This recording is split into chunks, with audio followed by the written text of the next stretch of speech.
Muito boa tarde a todos. Bom, a gente vai dar início a uma discussão sobre garantia de acesso ao tratamento sistêmico no SUS. A ideia é a gente ver se a gente conhece bem os problemas e se a gente pode já começar a trabalhar em soluções. Esse é um tema que a gente já vem discutindo aqui nesse fórum há pelo menos 5 anos. E a minha apresentação, ela talvez seja até comum a algumas pessoas, mas advocacy, quando a gente fala de tentar transformar a política pública, a repetição tem poder, e por isso eu faço questão de trazer alguns elementos novos, mas também repetir alguns, porque certamente eles nos farão ter pelo menos uma noção histórica do que a gente está enfrentando aqui. Para quem não sabe, eu tenho 2 filhas, uma de 4 anos e uma de 6 anos. E outro dia aconteceu uma situação meio inusitada, né? Sempre que eu vou em algum evento, eu levo algum caderninho desse. Eu ganho um caderninho e acabo colocando na mala e levo. Eu tenho uma filha de 6 anos que ela está aprendendo, Ana, está aprendendo a escrever. E ela tem uma letra linda, assim, ela vai copiando. E toda vez que eu vejo um caderninho desse, assim, principalmente agora, nesses últimos tempos, eu lembro dela, né? E quando vem com canetinha, assim, esses negocinhos rosa, amarelo, na hora eu falo assim, cara, a Rafa vai adorar essa cadernetinha. Aí eu fiz isso há mais ou menos uma semana, voltei para casa, levei e entreguei para ela, todo feliz. Só que a hora que eu fiz isso, a minha outra filha de 4 anos, que não sabe escrever, está longe de começar a fazer letras e números, ela, na hora, ela fechou a cara, assim, para mim. A hora que eu dei para a Rafa, ela fechou a cara, fez assim, ela cruza os braços, faz uma cara assim, emburrada, e eu percebo que ela está irritada, que eu mandei mal, quando ela fala um negócio para mim que é assim, não sou mais seu pai. Ela faz isso, não sou mais seu pai. E aí minha esposa falou assim, Thiago, você não pode trazer uma cadernetinha para a Rafa e não trazer uma para a Gabi. E aquilo, assim, fazia todo sentido, né? Eu tinha razão eu tinha um racional. A minha filha, uma sabe, está começando a escrever, a outra não. Então faz mais sentido eu dar para ela. Eu tenho uma cadernetinha que eu vou dar para ela. E aí eu parei para pensar que talvez, quando a gente está... a gente tem um alto senso de justiça quando é a nossa pele que está em risco. Quando não é a nossa pele que está em risco, a gente tem um alto senso de racionalidade, de normalidade. E quando a gente discute tudo isso, é a pele do paciente que está em risco. E ele vai ter um alto senso de justiça quando ele for negligenciado pelo sistema de saúde. E, às vezes, quem está trabalhando com o processo, a gente tem uma tendência a racionalizar, não ser tão refinado naquele senso de justiça. Eu acho que a gente precisa ter consciência disso, para poder construir políticas públicas que, de fato, sejam construídas para quem vai realmente ter a pele em risco. Acho que queria passar o slide, tem um vídeo logo de cara. E esse vídeo que eu vou passar para vocês, eu acho que ele foi apresentado pela primeira vez por uma ONG espanhola, há uns 7 anos, mais ou menos, porque lá na Espanha também a gente tinha esse problema, né, da iniquidade no acesso a tratamento sistêmico. E eles criaram esse vídeo que eu acho que traz um pouco dessa reflexão que eu quis fazer com vocês agora no início. Preciso voltar aqui.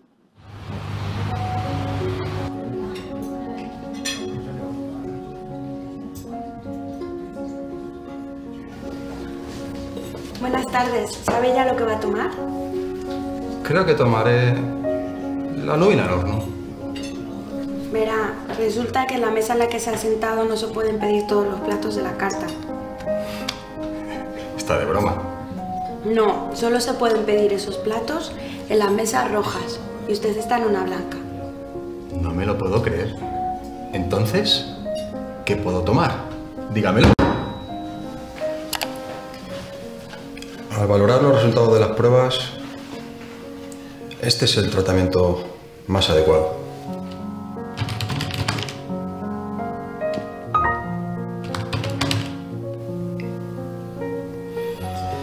Y bien, lo siento. no se lo podemos proporcionar. ¿Pero por qué? ¿No está disponible? En otros hospitales sí, pero en este no. No me lo puedo creer. Compartiendo información, oncólogos y pacientes podemos terminar con estas situaciones de desigualdad en nuestro país. Que tu código postal no determine tu tratamiento contra el cáncer.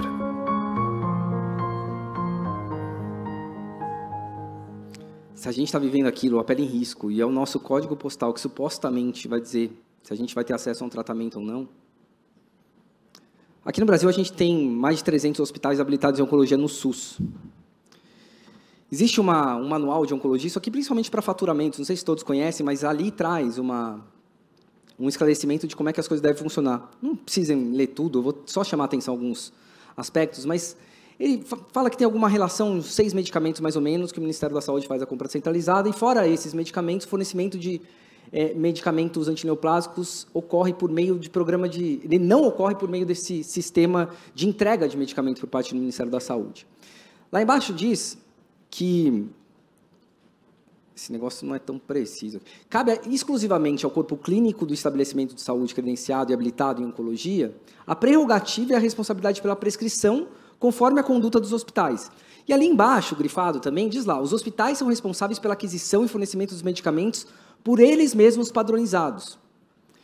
Em resumo, a gente tem mais de 300 hospitais habilitados em oncologia no SUS e, potencialmente, mais de 300 protocolos não necessariamente iguais.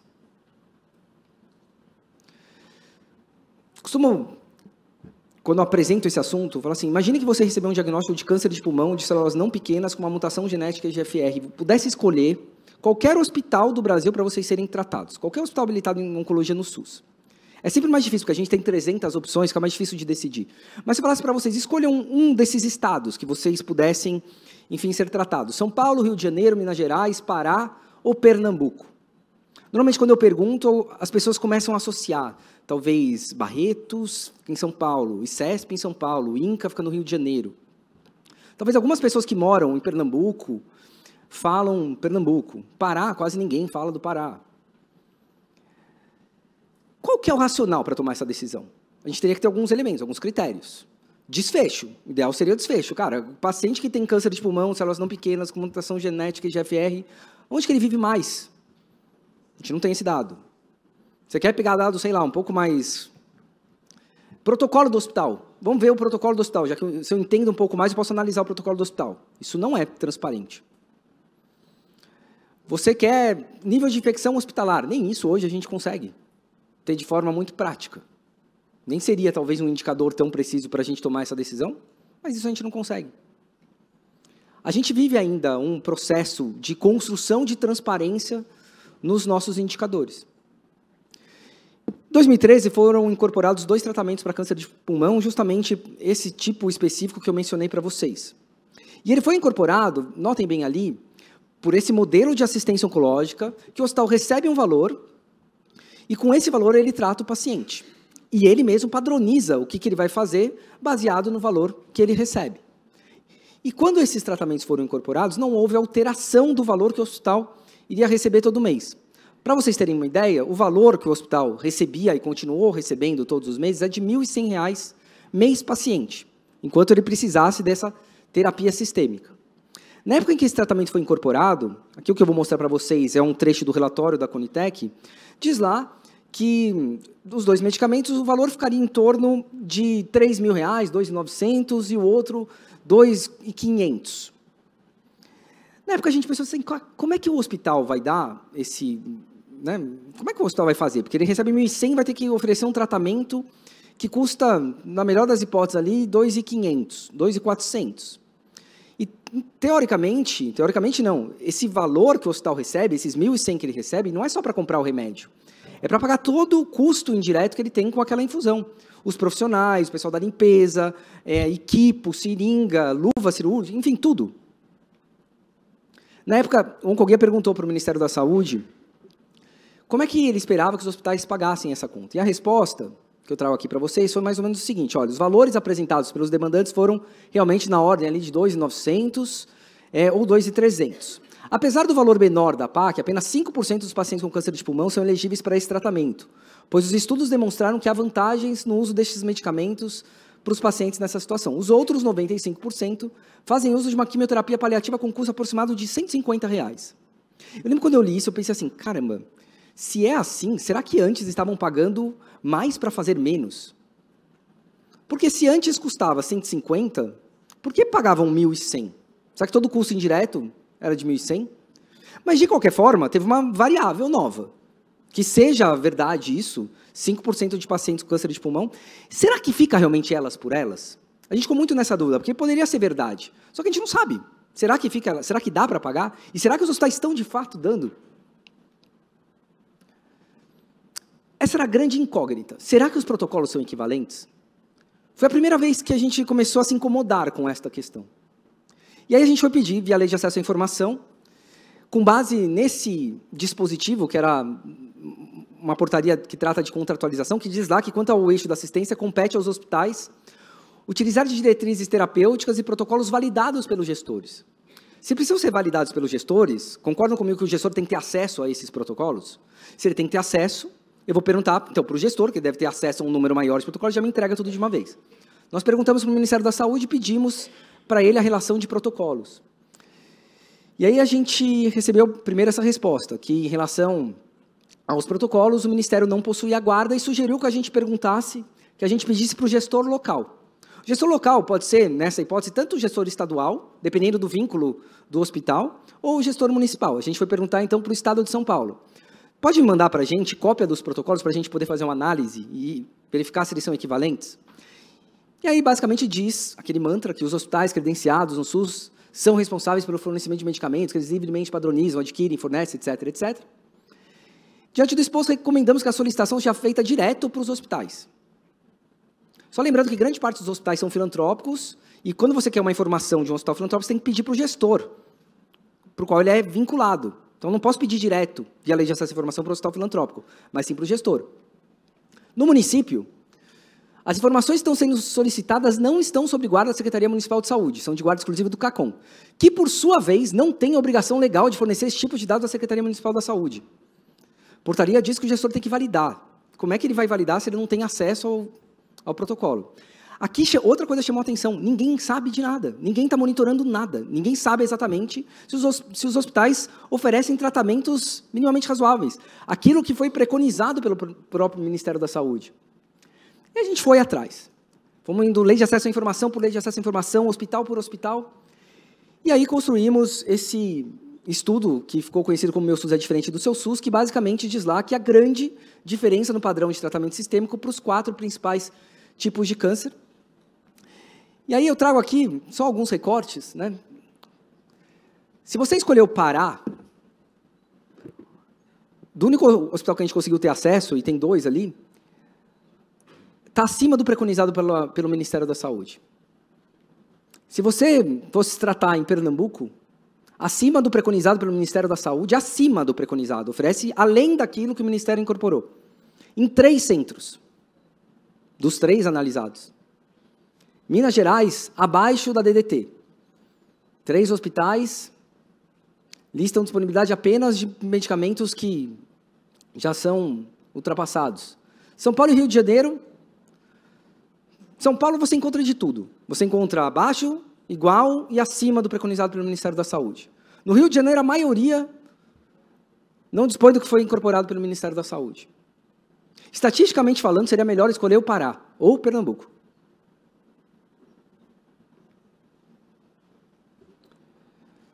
Melanoma metastático. Esse caso, ele é muito ilustrativo para a gente tentar entender qual que é o rastro do problema. Primeiro, para o paciente ter acesso a uma tecnologia no SUS, tem que passar por um processo de ATS. Passado o processo de ATS, que foi o que aconteceu no caso do melanoma, que o Ministério da Saúde incorporou a imunoterapia, você tem que conseguir fazer com que aquilo chegue ao paciente. E a lei diz que a partir do momento que sai a portaria de incorporação de uma tecnologia, os gestores do SUS têm um prazo de 180 dias para garantir a efetiva oferta. Traduzindo, em 180 dias é direito do paciente ter aquele tratamento no seu organismo.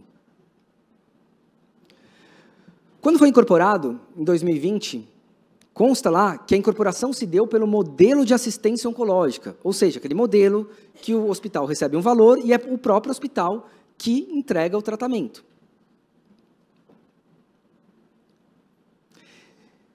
Dentro, então, desses 180 dias, considerando que o modelo de incorporação foi pelo modelo de assistência oncológica, o modelo APAC, o modelo em que o hospital recebe o valor, compra o medicamento e oferece o medicamento, nesses 180 dias, o que tinha que acontecer?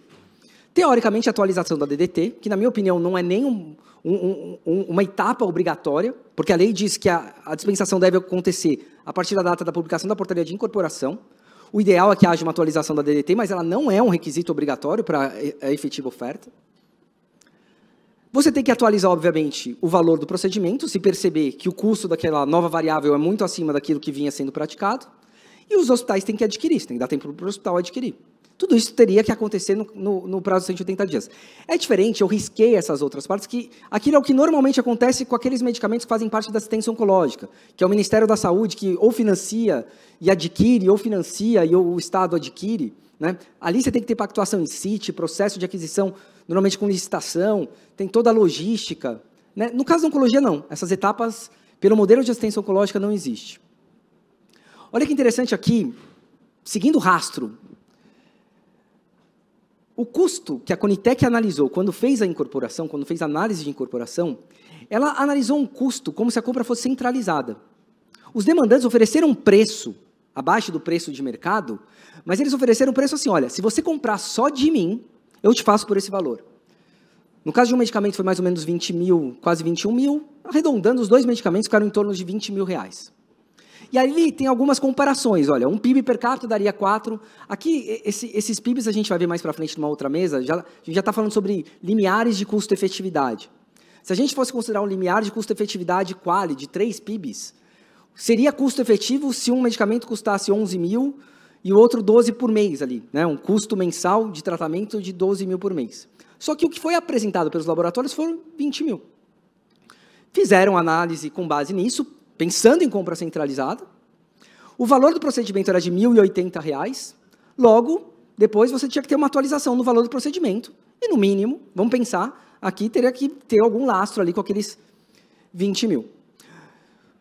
Um hospital fornecedor de cana, que é um hospital filantrópico, ele fez um levantamento de quanto que ele teria que pagar para comprar esses medicamentos, não pela compra centralizada, mas de forma direta. E foi ali em torno, vou pegar o mais barato, R$ 40 mil. Compra centralizada, o custo seria de 20 mil. Uma compra direta para um hospital pequeno, que não vai ter tantos pacientes assim, quase o dobro. E aí a tabela foi aumentada para 7.500. 7.500 não tem lastro com os 12 mil de 3 PIBs, não tem lastro com os 20 mil para compra centralizada e muito menos com os 40 mil que o hospital compraria diretamente. Só que vamos lembrar, vamos voltar para o começo. Como é que foi feita a decisão de incorporação? Foi feita pelo modelo de assistência oncológica. Teoricamente, o valor que quem tomou a decisão deveria ter considerado não é o valor de 20 mil. Teriam que ter perguntado para os fabricantes, olha, eu estou pensando em incorporar pelo modelo de assistência oncológica. Estou pensando em incorporar pelo modelo que o hospital que vai comprar. Por quanto você vai vender para o hospital? Só que isso não foi perguntado. E a decisão foi tomada em cima de toda uma análise para compra centralizada, só que a decisão foi para compra descentralizada. Nada bate. E talvez por causa de todas essas inconsistências, a gente esteja até hoje esperando uma fórmula de fazer com que o paciente tenha acesso a isso. A gente perguntou na época como é que o Ministério da Saúde chegou nesse valor de 7.500. E foi muito difícil ter essa informação. A gente tentou durante o ano passado inteiro. Essa informação foi negada por um suposto sigilo, e agora, na mudança da gestão, a gente pediu de novo, e eles mandaram uma nota técnica em que o Ministério fez ali um racional para chegar a esse valor. E é muito interessante porque ele fala assim, olha, o valor adotado para o novo procedimento será de R$ 7.500. Montante relativo ao valor mensal do tratamento e condizente com aquele que produz uma razão de custo-efetividade incremental aproximadamente de 2 PIBs. Em nenhum momento, né, primeiro que a Conitec avaliou pensando em 3 PIBs, e aqui uma área do Ministério da Saúde ponderou que seria adequado pensar em 2 PIBs. E eles reconhecem que o preço proposto pelas empresas fabricantes é bastante superior, aproximadamente R$20 mil. Entretanto, carece de bases técnicas para afirmar que a adoção de um limiar de 3 PIBs constitua uma cifra custo-efetivo. Mas será que é um departamento do Ministério da Saúde que tem que fazer essa avaliação depois que a Conitec já fez toda a avaliação? Que, aliado às restrições orçamentárias do sistema, explica a adoção por esta coordenação pelo valor condizente ao limiar intermediário de 2 PIBs. Não há previsibilidade, não há segurança. Não há conexão entre as decisões, entre as etapas. Mais um rastro do porquê que a gente está onde a gente está. Aqui uma relação de todos os tratamentos nos últimos anos que foram incorporados por esse modelo de assistência oncológica. Ali o número de dias de atraso. Obviamente que tem hospitais que conseguem dar, por uma série de fatores. Eles conseguem captar recursos, eles têm modelos de financiamento diferenciados. Mas aqui a gente está falando do SUS. O SUS não deveria permitir que houvesse tanta desigualdade assim. Tem que garantir pelo menos lastro, que aquilo que foi incorporado de fato chegue ao paciente. A gente está falando de algo padronizável. Estamos falando da mão de um cirurgião, que é impossível você padronizar. Se eu tenho um melhor cirurgião em São Paulo, ele não vai estar no Acre. Protocolo sistêmico, de tratamento sistêmico, é padronizável.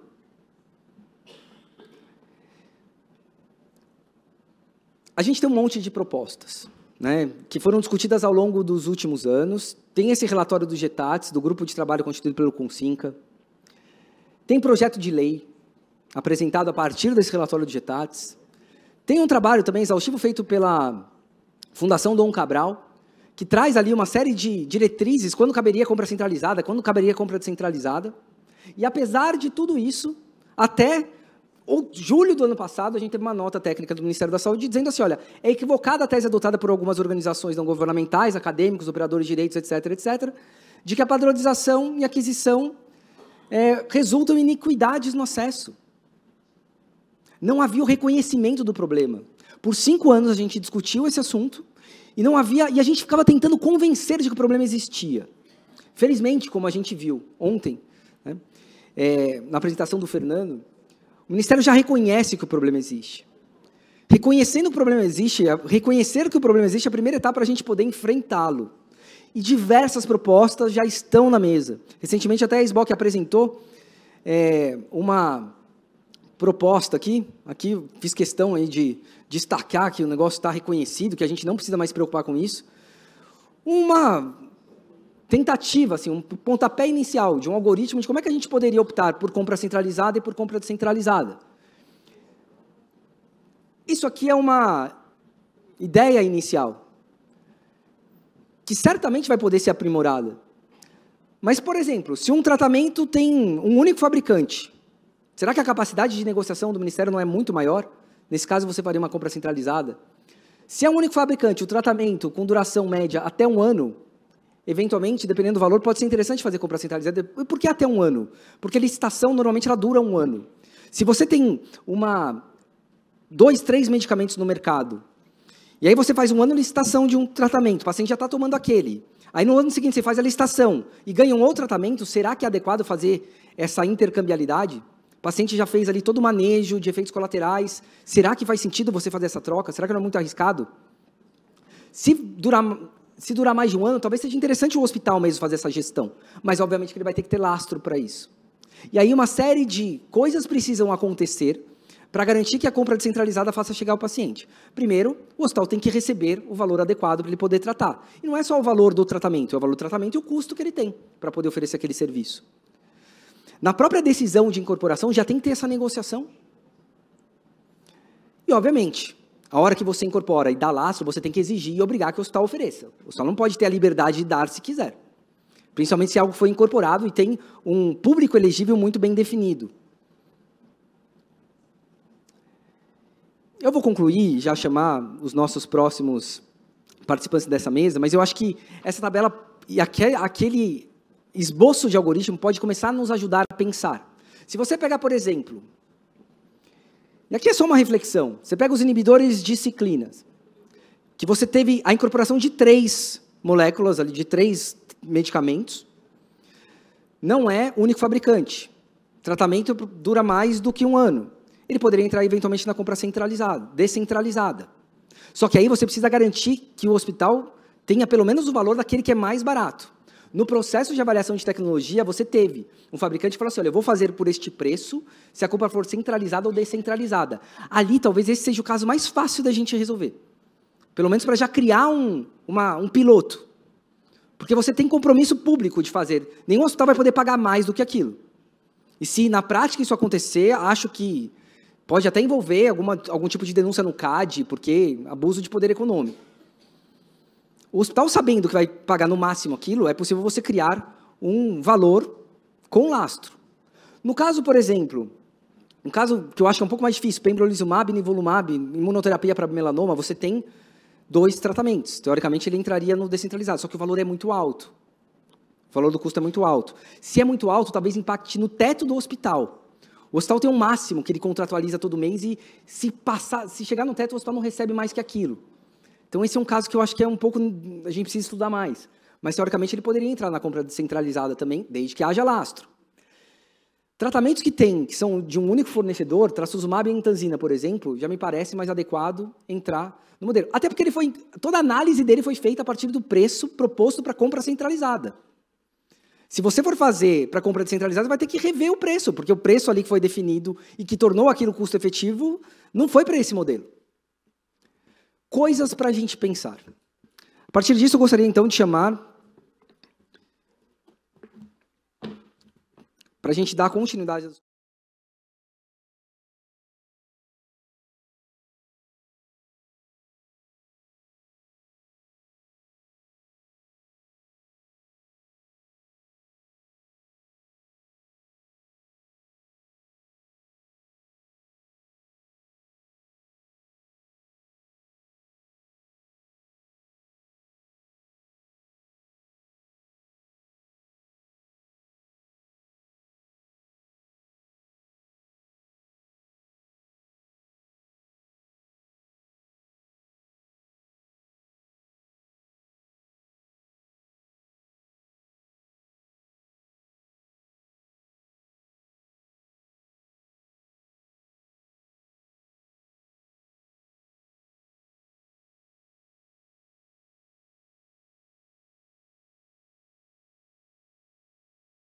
A minha tela, é possível? Só um instantinho, tá? Deixa eu só pegar aqui a aula, um momento. Tecnologia, às vezes, me prega peças, né? Bom, vocês estão vendo minha aula?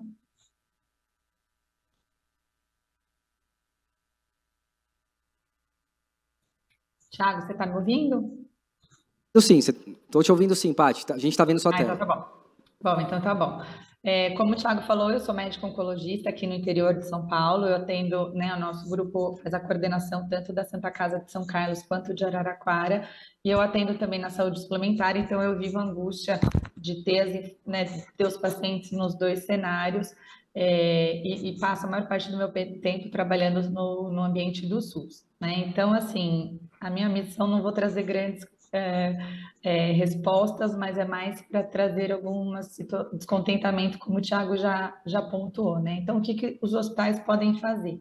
Primeiro, quando a gente discute tudo isso do SUS, a gente está discutindo porque realmente a gente tem que sempre lembrar dos princípios do SUS, né? Da universalização, equidade, integralidade. Como o Thiago bem pontuou, né? O estudo que o Oncoguia fez, viu lá na publicação de 2017 que o meu SUS é diferente do seu SUS para tratamentos que até então teriam que ser o mínimo ofertado. Então, a gente já tem um primeiro problema do acesso, como esse estudo da Oncoguia mostrou, que tem hospitais que fazem menos do que deveriam já dentro do cenário da APAC, né? Então, isso é um contexto que a gente também tem que pensar que pelo menos o mínimo a gente tem que garantir.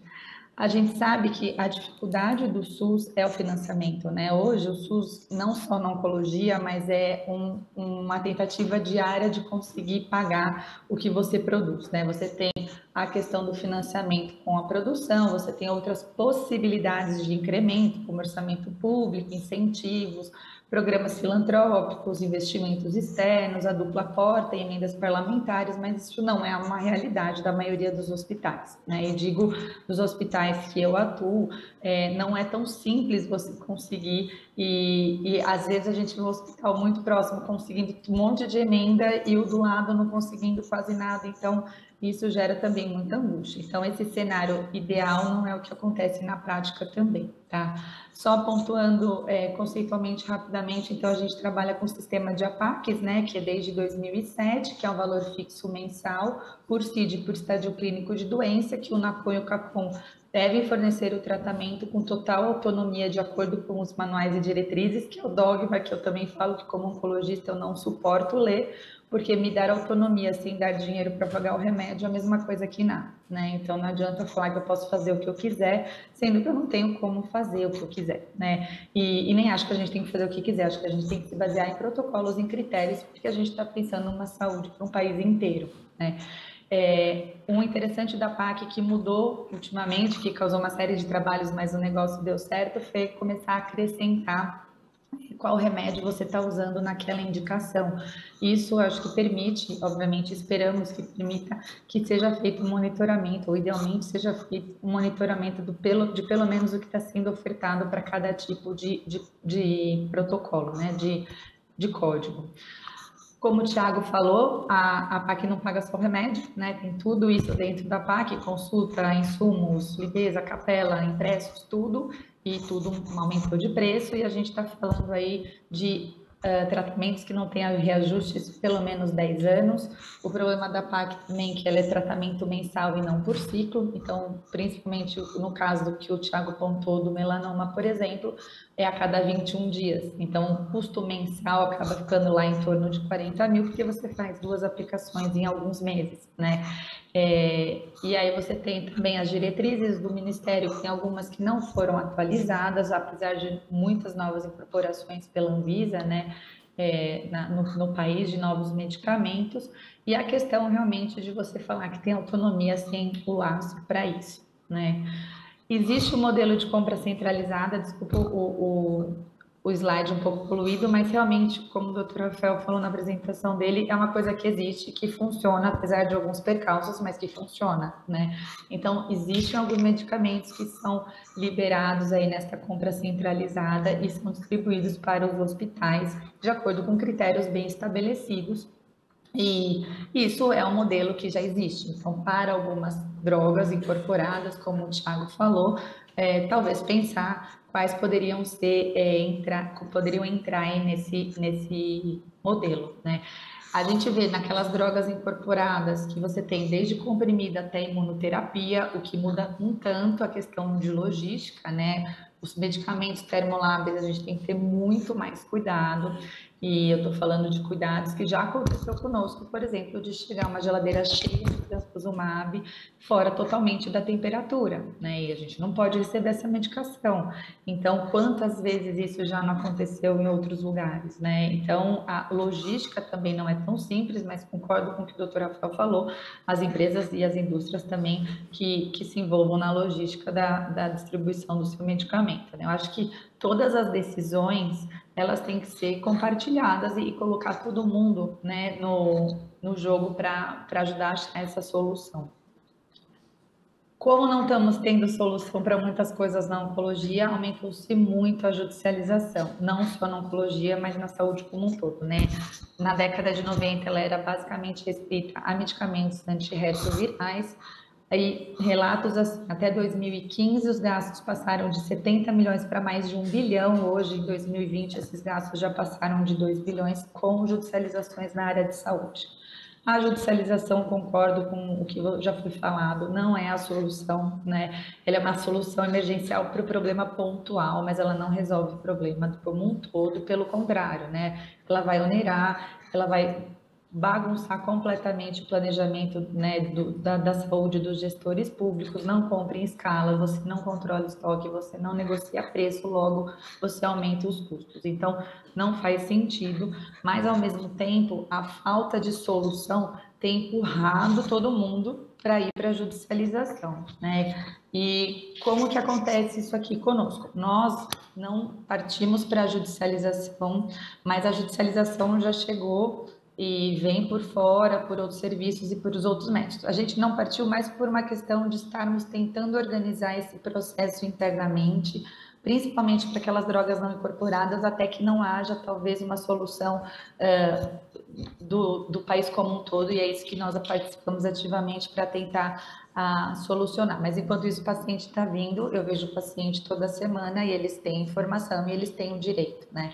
Mas, ao mesmo tempo, hoje a gente vê um contexto de judicialização totalmente desorganizado, né? Então, a gente vê um processo lento e não padronizado. Eu cheguei a me reunir aqui com o gestor municipal, advogado, farmácia de alto custo, e as formas são diversas, depende de qual juiz vai, ele vai judicializar o município, ou o estado, ou a União. E aí, mesmo que ele dê 48 horas para o município comprar, o município não vai comprar em 48 horas, ele demora quase um mês, ele tem que fazer licitação, ele tem que fazer, aí tem o distribuidor, aí que demora 5 a 7 dias, porque ele não confia no pagamento, aí eles pedem sequestro da verba para a conta do paciente, aí o paciente tem lá 100 mil reais, que foi o que aconteceu conosco aqui de um paciente de uma judicialização de um médico de uma outra cidade. Ele chegou para mim e falou: o que eu faço para comprar? Eu falei: não faço a menor ideia. Aí liga na farmácia de alto custo, ela falou: olha, ele tem que ir numa distribuidora, ele tem que ir no intermediário e perde o preço CAP, que dá um desconto de quase 20%. Eu falei: mas como?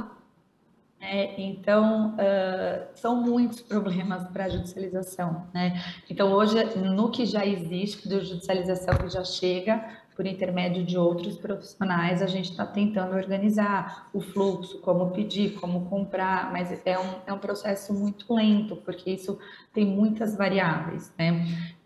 Então, realmente, há uma necessidade de uma união até para como esses preços vão ser negociados, né? Eu, num hospital relativamente pequeno no interior de São Paulo, não tenho força que talvez um hospital maior do próprio São Paulo consegue, ou que a União dos Hospitais consegue, ou, imagina, que a União consegue negociar, né? Então, você deixar também para um hospital negociar preços dessas tecnologias incorporadas de alto valor é uma coisa que não existe, não acontece na prática, porque tem muitas variáveis nessa negociação, né? Então, isso tem que ser realmente passado para instâncias maiores e até uma cobrança maior de como essas negociações podem ser feitas, né?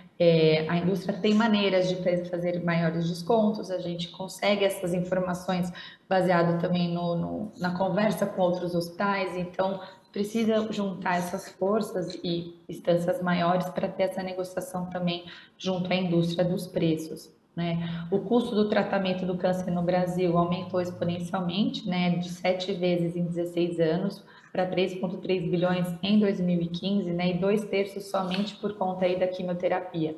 Muito porque o diagnóstico ainda é feito, na maior parte das vezes, em estadios mais avançados. Então, a gente tem aí um diferencial do custo desse paciente pelo SUS no estadio inicial, aqui um exemplo, câncer de reto, né, o estádio 1 e 2, que é a doença curável, o estádio 3 potencialmente curável, mas é o que vai ter mais chance em relação ao I2 de evoluir para um estádio 4, que é a doença metastática incurável.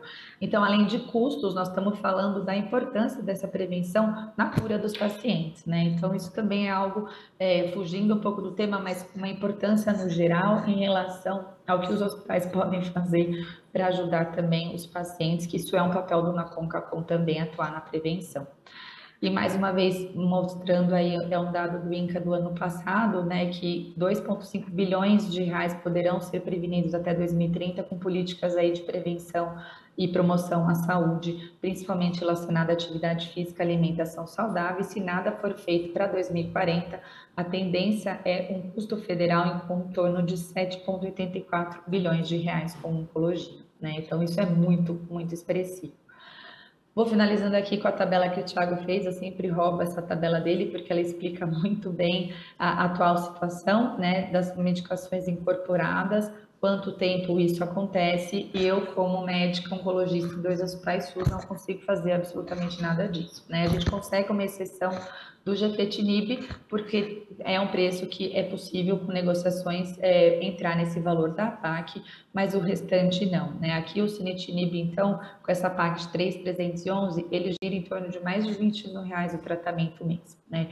E algumas medicações, no caso o sunitinib, que entravam antigamente no processo administrativo, os pacientes que estavam fazendo uso, muitas vezes acabam perdendo o fornecimento por explicações mil que a gente não consegue também atuar e acabam migrando para a judicialização, porque eram pacientes que já estavam em tratamento, tem esse tratamento interrompido, sem muita explicação, né?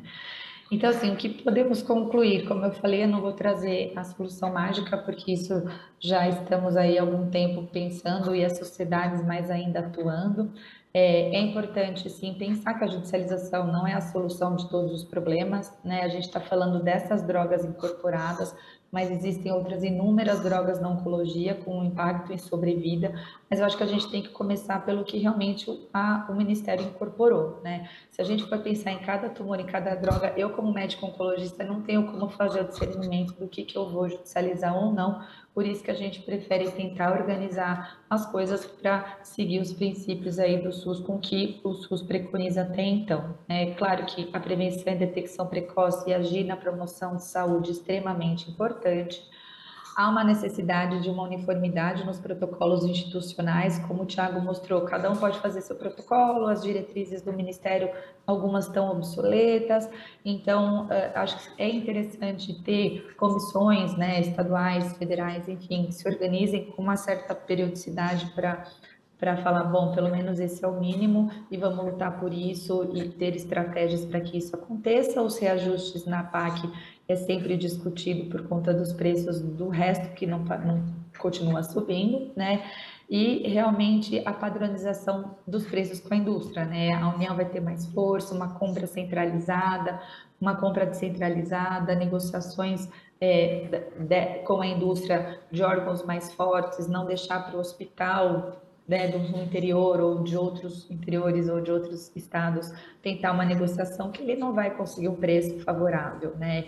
E como a gente pode ter um meio para que isso aconteça, né? Cobrar da União, então, resoluções, porque faz uma incorporação, mas também não faz resolução, não efetiva essa incorporação, mas ninguém paga por isso, e tá tudo bem, né? Mas nós que estamos lá no dia a dia, vendo o paciente, vendo gente perdendo a oportunidade de fazer um tratamento, é extremamente angustiante. Então, acho que realmente tem que ser resolvido o que já está incorporado, que é o que o Thiago falou e que todo mundo tem falado bastante. E existem já modelos de negócios na própria oncologia para viabilizar isso. Só tentar encaixar qual remédio vai entrar melhor em cada situação, para isso tirar das judicializações que estão acontecendo e permitir que o paciente tenha o tratamento da melhor forma. Obrigada.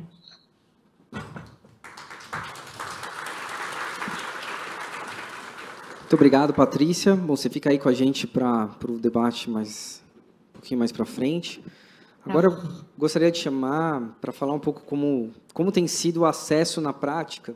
Ele é médico urologista do Hospital Israelita Albert Einstein, possui doutorado e pós-doutorado em oncologia, chefe do grupo de uro-oncologia da FM, da Faculdade de Medicina do ABC, e fundador do Instituto CABEM, Mais Vidas, Fernando Corques. Fernando, muito bem-vindo.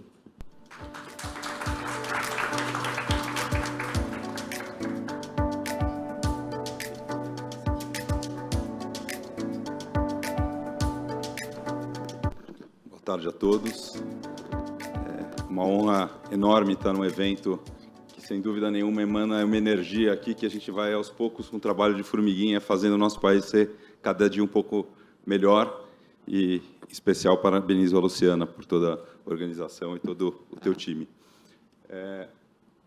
Os dados que eu trouxe aqui, na verdade, são dados que não são meus. Na verdade, eu tenho contato com os autores que fizeram esse estudo que eu vou mostrar daqui a pouquinho, o grupo do AC Camargo, mas a verdade é que a percepção que a gente tem, às vezes como profissionais, especialistas, às vezes super especialistas no tratamento de um determinado tipo de câncer ou de qualquer doença, é que nós temos, talvez, uma clareza do que acontece com os nossos pacientes, o que é muito difícil, muitas vezes, para o gestor público.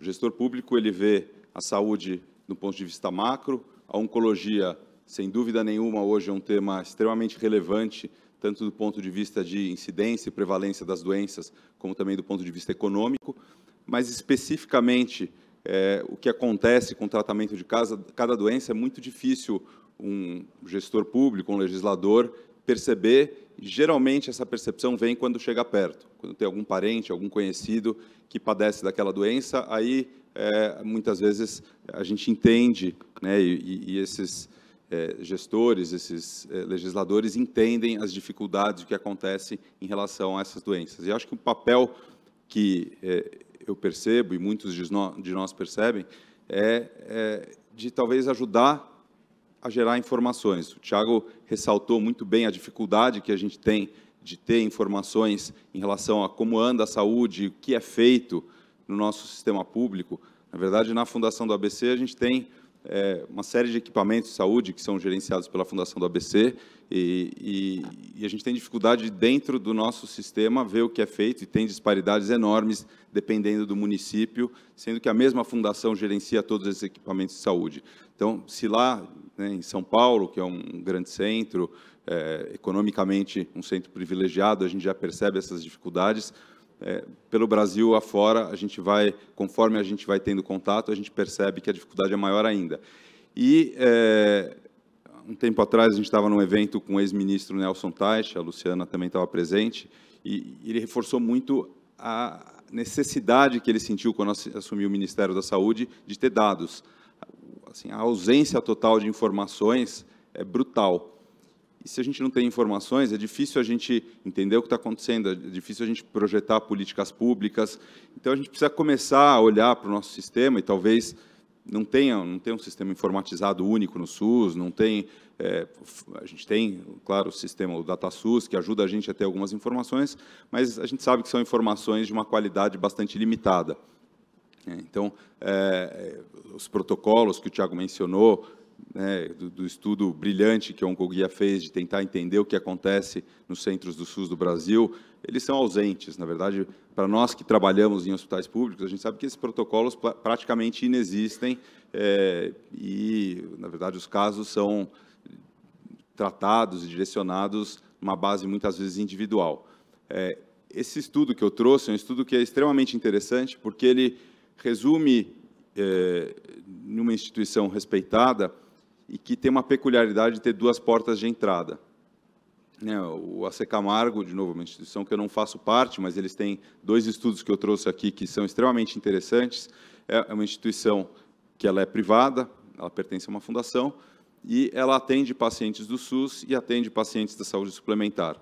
Então, eles puderam fazer esses estudos comparando o que acontece com pacientes que têm a mesma doença, que entram pela mesma porta, então, no mesmo CEP, seria um ponto, né, uma situação oposta quase ao do estudo Meu SUS não é o teu SUS. Então, essas pessoas têm o mesmo CEP, elas têm o mesmo perfil, talvez social, não econômico, e entram pela mesma porta nessa instituição com o mesmo diagnóstico, com a mesma doença. E o que eles buscaram ver é o que acontece com esses pacientes. Aqui a gente está falando, primeiro, então, esse é o estudo da doutora Amanda, orientado pela doutora Maria Nirvana Formiga, que gentilmente cederam esses dados para apresentação. Então, aqui a gente estava falando do cenário de pacientes tratados por câncer de próstata metastático, uma doença altamente prevalente no nosso meio. A gente ainda faz o diagnóstico do câncer de próstata em fases tardias, em grande parte das situações no nosso meio. E a gente tem uma série de tratamentos que são aprovados para esse cenário. Então, aqui a gente tem, na saúde suplementar, inúmeros medicamentos aprovados. No SUS, esse rol é muito mais limitado. E esse foi um estudo que buscou avaliar o que acontecia basicamente com esses pacientes, e eles pegaram um pool de 213 pacientes, sendo 147 da saúde suplementar e 66 pacientes do SUS, todos com câncer de próstata metastático. Tem uma série de dados interessantes que a gente poderia ressaltar, vou me ater a alguns. Primeiro, a idade do diagnóstico, que aqui pode parecer pouca coisa, mas 2 anos a mais de diagnóstico para um paciente do sistema público mostra que esse diagnóstico ele tende a acontecer numa fase mais tardia, né? Porque são populações que deveriam ter essa doença acontecendo mais ou menos na mesma faixa de idade. Um outro dado que chama a atenção é a mediana do PSA no momento do diagnóstico de metástase. Então, o paciente que tem acesso a um plano de saúde, ele vai ter um PSA, que é um exame de sangue, que vai aumentar progressivamente.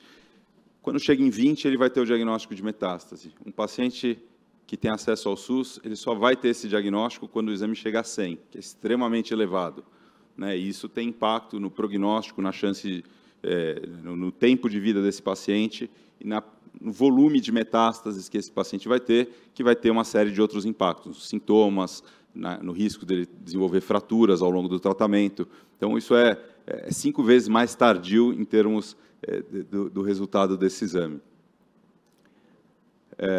Em relação às linhas de tratamento, também, os pacientes do sistema público de saúde, eles têm acesso, na maioria, a máximo 2 linhas de tratamento.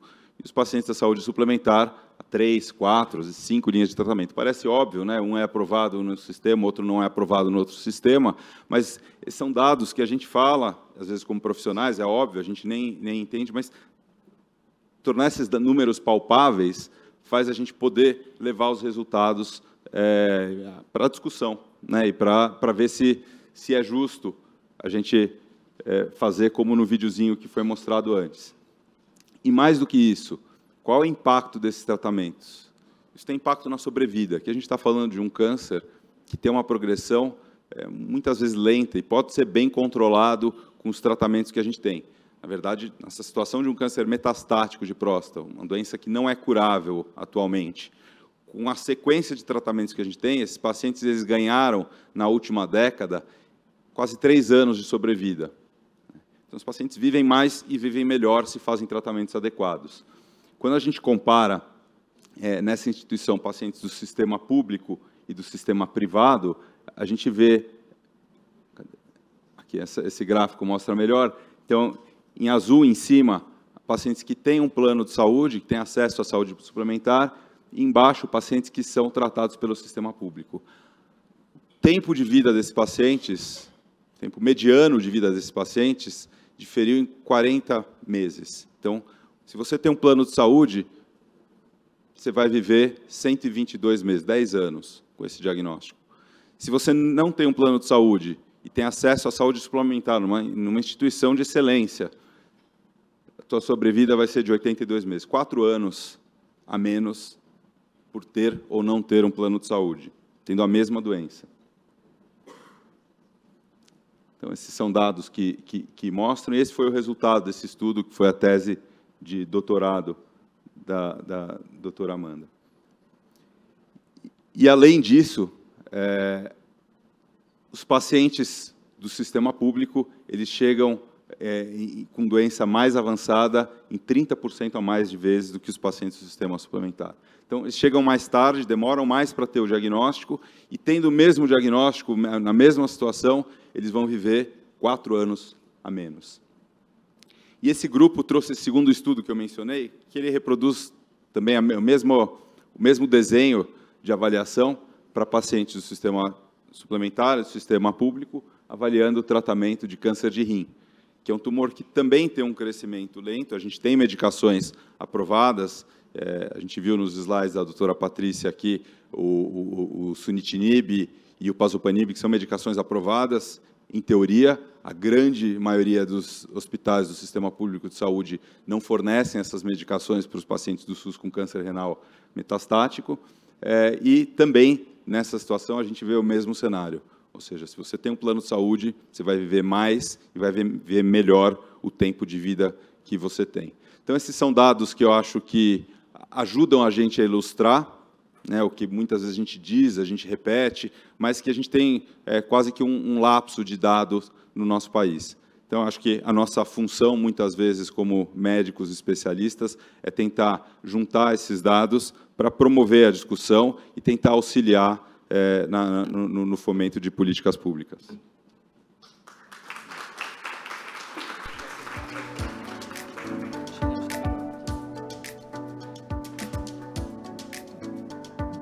Obrigado, Fernando. Agora, para contar um pouco sobre uma experiência de consórcio de compras de tratamentos incorporados, uma experiência que foi feita pela ABFIC, gostaria de chamar Pascoal Marracini, que é diretor-presidente da ABFIC, Associação Brasileira de Instituições Filantrópicas de Combate ao Câncer, e é também diretor-geral do Instituto do Câncer, Arnaldo Vieira de Carvalho, e está com a gente aí desde os primeiros fóruns, né, Pascoal? Seja muito bem-vindo, meu amigo.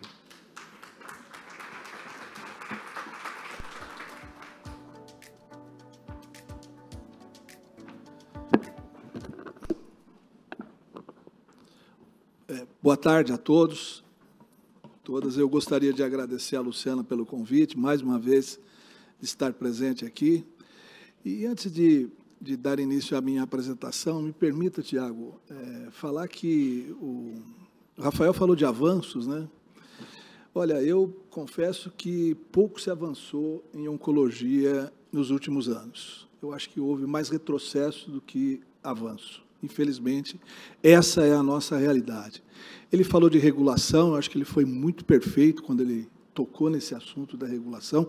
Eu acho que é o grande calcanhar de Aquiles dos pacientes da oncologia. Lá no Instituto, nós temos recebido pacientes que ficam na agenda cross 5 meses, aguardando uma consulta.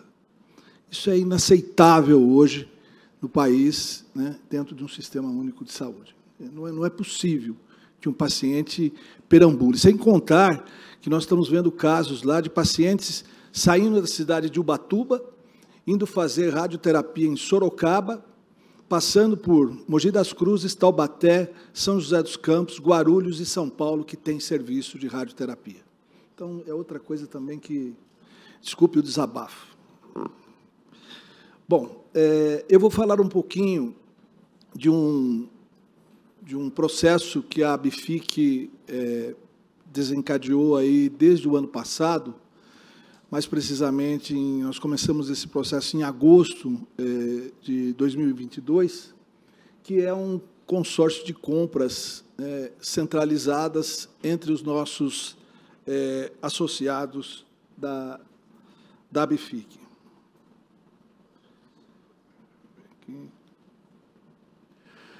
A ABFIC ela tem 33 anos de fundação. Ela nasceu de uma ansiedade que os hospitais de câncer, naquela oportunidade, em 1990, já sentiam em relação à oncologia, em relação ao câncer no país. Então, veja, quando eu falei que muito pouco se avançou mesmo, né? Nós somos hoje 31 associados, somos 7% dos serviços credenciados em Unacom e Cacom, e, em média, essas 31 associadas, na verdade, são 30, porque a Fundação do Câncer, hoje, ela é meramente, está fazendo um trabalho na área de pesquisa, né, de publicações.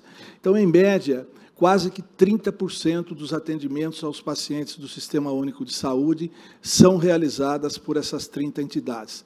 Nós temos aí estados, né, que, na verdade, atendem quase que 100% em relação à quimioterapia, em relação à radioterapia, em relação à própria cirurgia.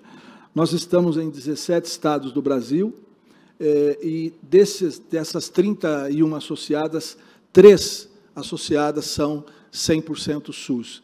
É o Hospital de Câncer de Barretos, o Instituto de Câncer Arnaldo Vieira de Carvalho e o Hospital Aristides Maltês da Bahia, né? Então, e a gente está aí em 17 estados do Brasil. Bom, tudo começou ano passado, quando nós, um grupo de associados, né, nós temos lá uma comissão que trabalha com a parte de equipamentos, de materiais hospitalares e medicamentos. A gente fez um levantamento e verificou que nos últimos 3 anos, né, houve um repasse, né, na área de quimioterapia para o SUS, né, de quase 6 bilhões de reais, né? Foram quase 2 bilhões em 2020, 2 bilhões 190 em 2021 e 2 bilhões 388 mil em 2022. É um número considerável em relação ao que se despende, né, em relação à oncologia. Já se falou aqui que a quimioterapia é hoje o maior volume financeiro dentro do financiamento da oncologia.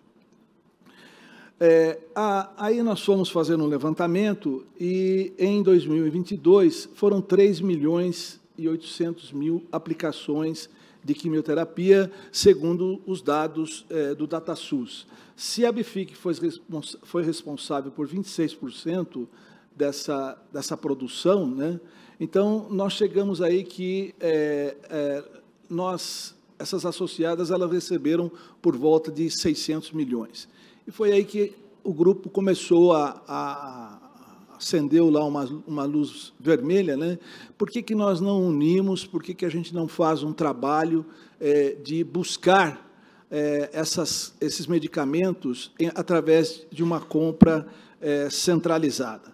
Dessa forma, a gente criou, né, um grupo de compras conjuntas, né, no âmbito da BIFIC, que foi para buscar a parte de materiais, equipamentos, serviços, medicamentos, né, e que a gente formou uma equipe de planejamento de compras, né, dentro da associada. Nós pegamos de cada entidade um comprador, e esse comprador passou a fazer parte, né, dessa equipe de planejamento de compras, né. A finalidade desse grupo é representar e apoiar os setores de compra das instituições, fortalecendo as práticas de compras compartilhadas, fomentar a construção de políticas para compras compartilhadas com um modelo de gestão integrada, né, dentro de um pensamento estratégico que a gente definiu para o grupo, promover a sinergia, né, entre os grupos, né, entre os compradores, né, que são responsáveis pela cotação de preço, né, e os que recebem os bens e serviços, realizar estudos e pesquisas relacionadas à gestão de compras, né, visando aí o benefício do associado da BIFIC, compartilhar experiências já adquiridas nas compras de materiais e serviços realizados e participar da formulação de um modelo de incremento do poder de negociação da BIFIC, né, em relação à qualidade e preço, né, para ter aí alcance de ganhos de eficiência, obviamente diminuindo os custos.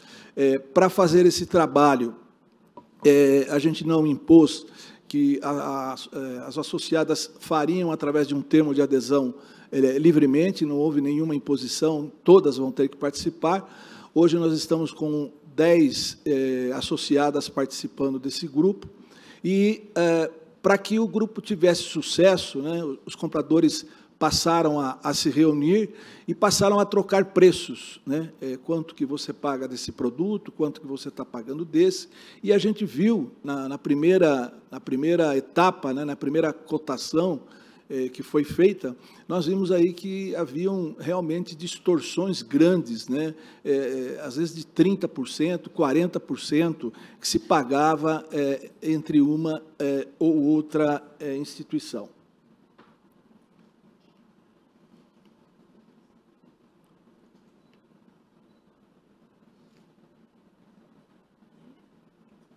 Bom, essas foram as etapas, né? Se criou um grupo de hospitais através do WhatsApp, foi feito um cadastro numa plataforma de compras eletrônicas, né? A gente buscou um parceiro, essa plataforma ela faz gratuitamente para os associados, né, esse trabalho. Escolhemos um grupo de consolidador, de compradores, né, e aqui eu acho que a gente refuta que é muito importante o comprador se engajar dentro do grupo, né, que vai fazer parte do grupo. Fizemos a escolha dos medicamentos informando demanda e preço, Então, tivemos que trabalhar sem qualquer... todo mundo abriu o seu preço mesmo, né? Não houve nenhuma resistência nesse sentido. Cada comprador fazia a sua requisição no site de compras, né, com a sua demanda, né, dentro desse plataforma. Aí nós consolidávamos em uma única cotação em nome da BFIC. Então, quem faz a cotação na plataforma de compras é efetivamente a ABFIC. É ela que comanda, né, o processo. Aí entra em campo a negociação com os fornecedores, né? Aí o grupo de compradores fazem esse trabalho de negociação e, finalmente, é fechado o pedido, né, pelo consolidador e confirmação por cada hospital dentro do seu produto que ele vai comprar e dentro daquilo que ele colocou como uma meta para aquisição de consumo, né? E aí o faturamento, o envio de nota fiscal e recebimento é individualizado para cada hospital, ou seja, a responsabilidade do pagamento é de cada hospital em relação ao que foi pedido, né? E tendo a obrigatoriedade de cumprir aquilo que ele colocou na proposta de programação para a cotação.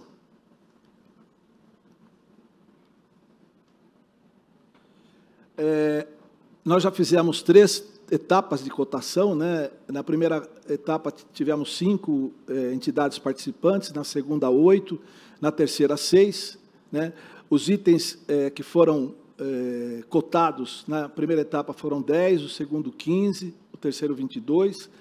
Houve aí uma variação na primeira cotação de 12% a 22%, na segunda de 6% a 21% e na terceira de 7% a 34%. A BFIC conseguiu uma média, né, dentro da negociação e houve uma economia financeira, né, em cada cotação, né, na primeira de 111 mil, se nós trabalharmos isso em um ano, dá 1.332.000. Na segunda cotação foi de 124 mil, daria aí uma economia de 1.492.000, e na terceira cotação ela aumentou aí para 252 mil de economia, o que daria aí um ganho financeiro anual de 3 milhões.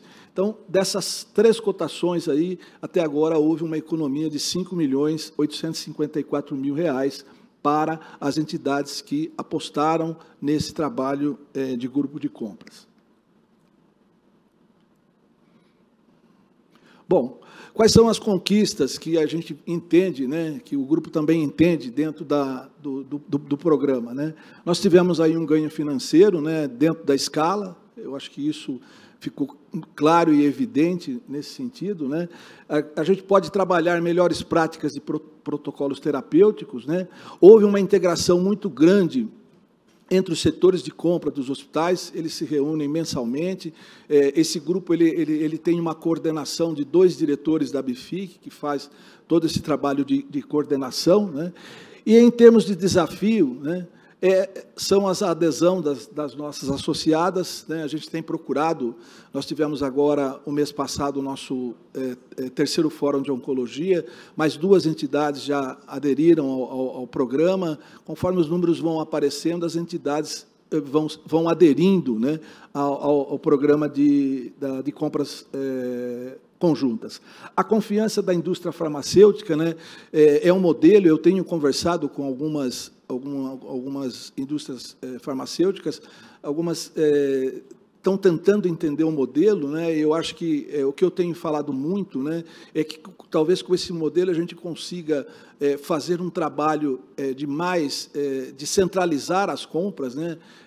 Talvez não dependendo tanto da área governamental, por conta disso, né? E a própria logística, que a gente sabe, né, que, como eu falei para vocês, nós estamos em 17 estados do Brasil, então a gente sabe que há uma logística um pouco dificultosa nesse sentido. Mas acredito que, como eu falei para vocês, o programa não tem nenhum ano ainda de existência, né?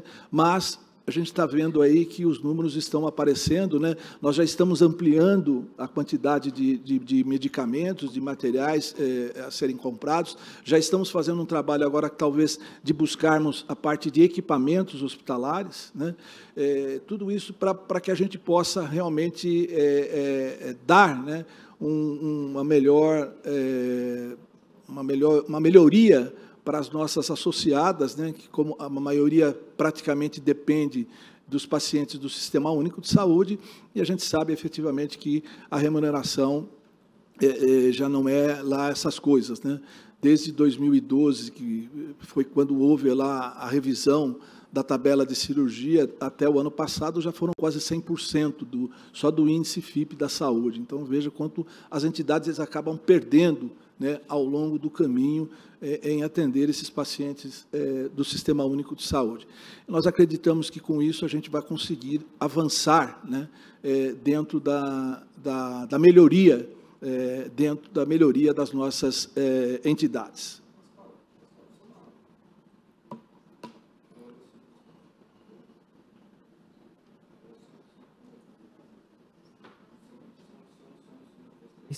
Alô, som agora. Pascoal, só uma dúvida rápida aqui.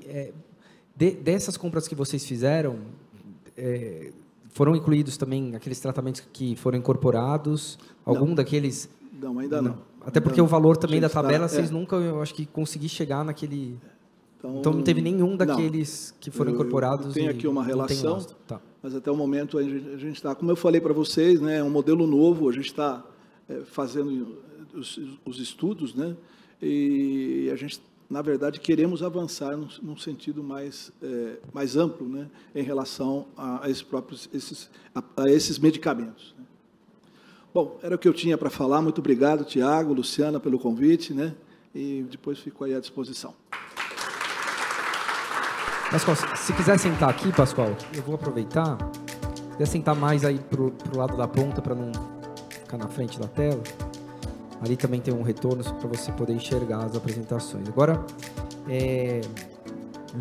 foi muito interessante essa experiência. Acho que pode ser, né, fico pensando até se aquele modelo de você garantir lastro para o hospital mínimo, né, ter um pacto com o detentor do registro de que acima daquele valor não vai vender para o hospital, e o hospital poder eventualmente ser ainda mais eficiente na gestão, negociando coletivamente, isso pode ser também uma experiência a valer para essa lógica também. Agora, eu gostaria de chamar para falar um pouco sobre justamente que a gente está querendo... Acho que vai ser a primeira vez que a gente inova, né, nesse sentido, aqui depois de 5 anos, que a gente ficava tendo que tentar mostrar que o problema existia. Agora a gente pode evoluir para uma discussão de soluções. Então, a Renata Cury, que é advogada, doutora em políticas públicas pelo Instituto de Economia da Universidade Federal do Rio de Janeiro, diretora da área de saúde da Prospectiva Latam. Renata, seja mais uma vez muito bem-vinda ao Fórum do Oncoguia.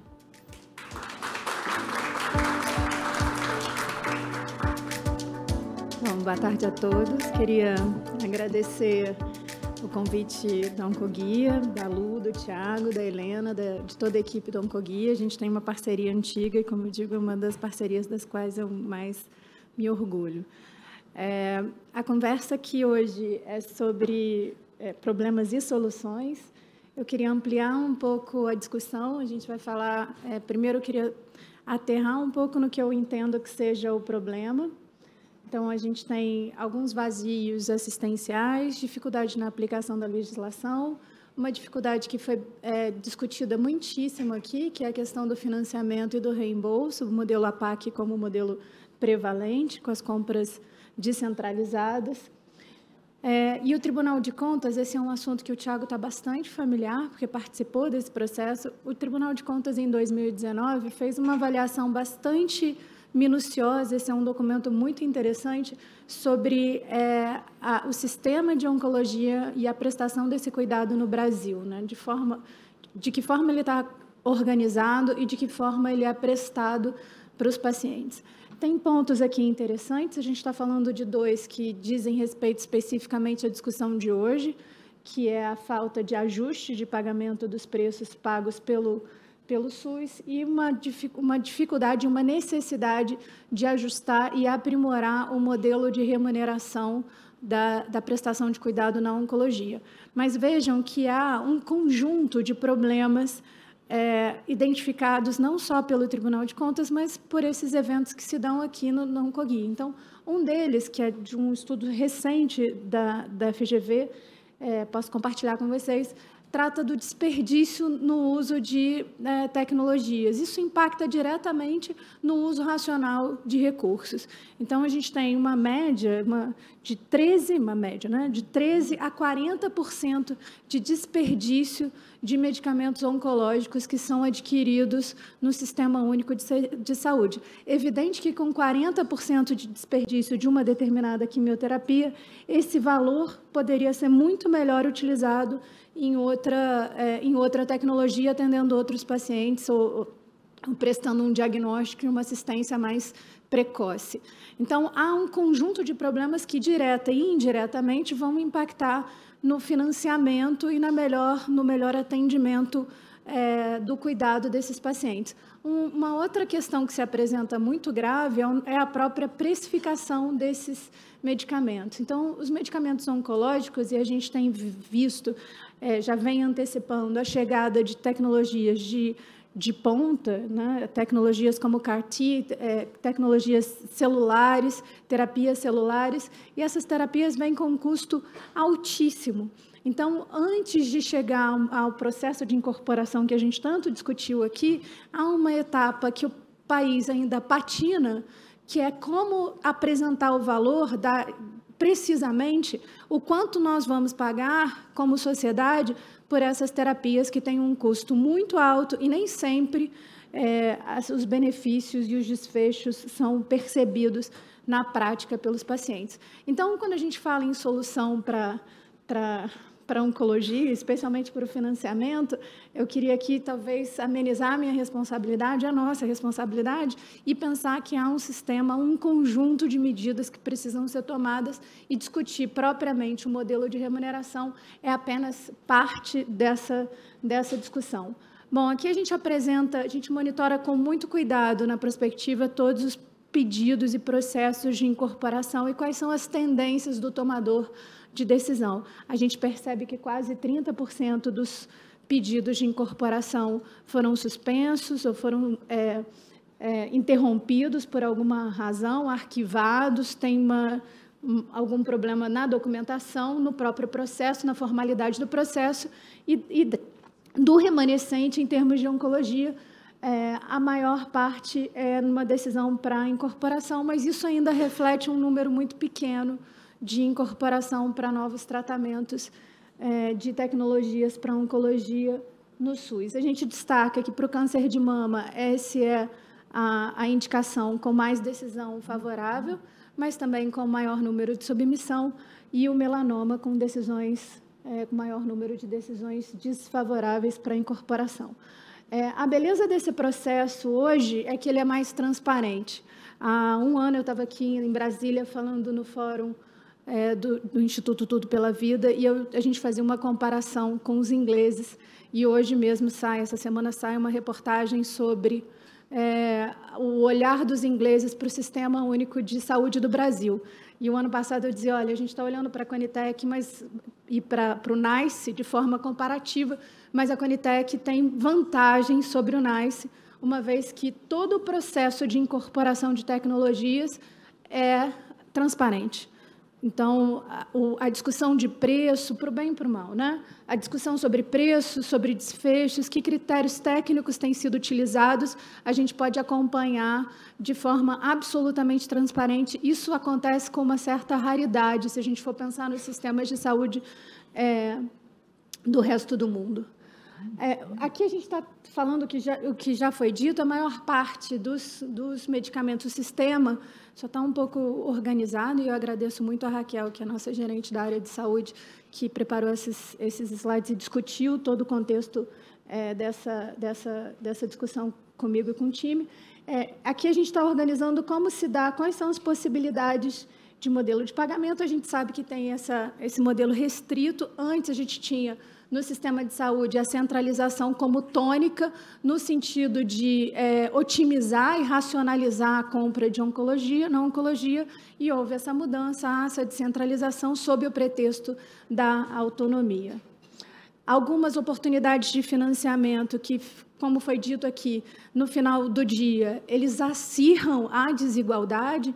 Então, além do financiamento da rubrica do Ministério da Saúde, do repasse do Ministério da Saúde, há outras fontes de recursos, como projetos de legislação de renúncia fiscal, como é o caso do PRONON e outros, programas de incentivo à pesquisa, inovação e desenvolvimento, como é o caso do PROAD, algumas fundações de apoio que financiam, por exemplo, a Secamargo e outras instituições para desenvolvimento de pesquisa, e indiretamente a gente obtém recursos para medicamentos, diagnóstico, etc. Mas essas fontes dependem de uma capacidade de negociação, dependem de articulação política, elas oscilam, elas não trazem previsibilidade para nenhuma dessas instituições. Então, embora a gente identifique como complementares ao sistema de financiamento na oncologia, elas não trazem segurança suficiente para serem classificadas como financiadoras dessa área da saúde. É interessante que a gente conversou aqui com o Dr. Pascoal sobre consórcios, né? Então, esse movimento de descentralização, e especialmente depois da pandemia, trouxe um certo fortalecimento dos estados na discussão de tomada de decisão e na compra de algumas tecnologias.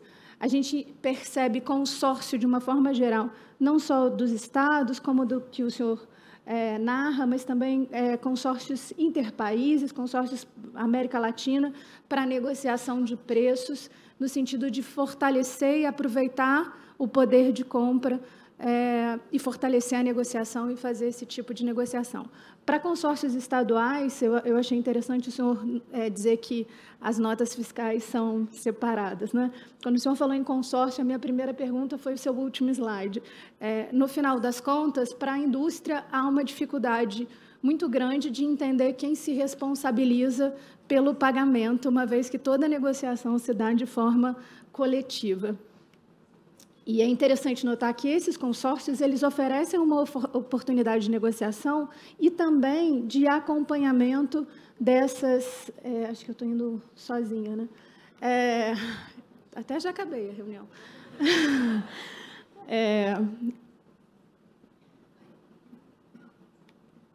Estava aqui? Gente, eu vou parar de mexer.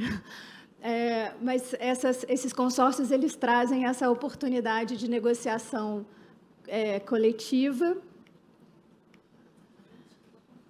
Não sei, acho que eu que estou indo para trás.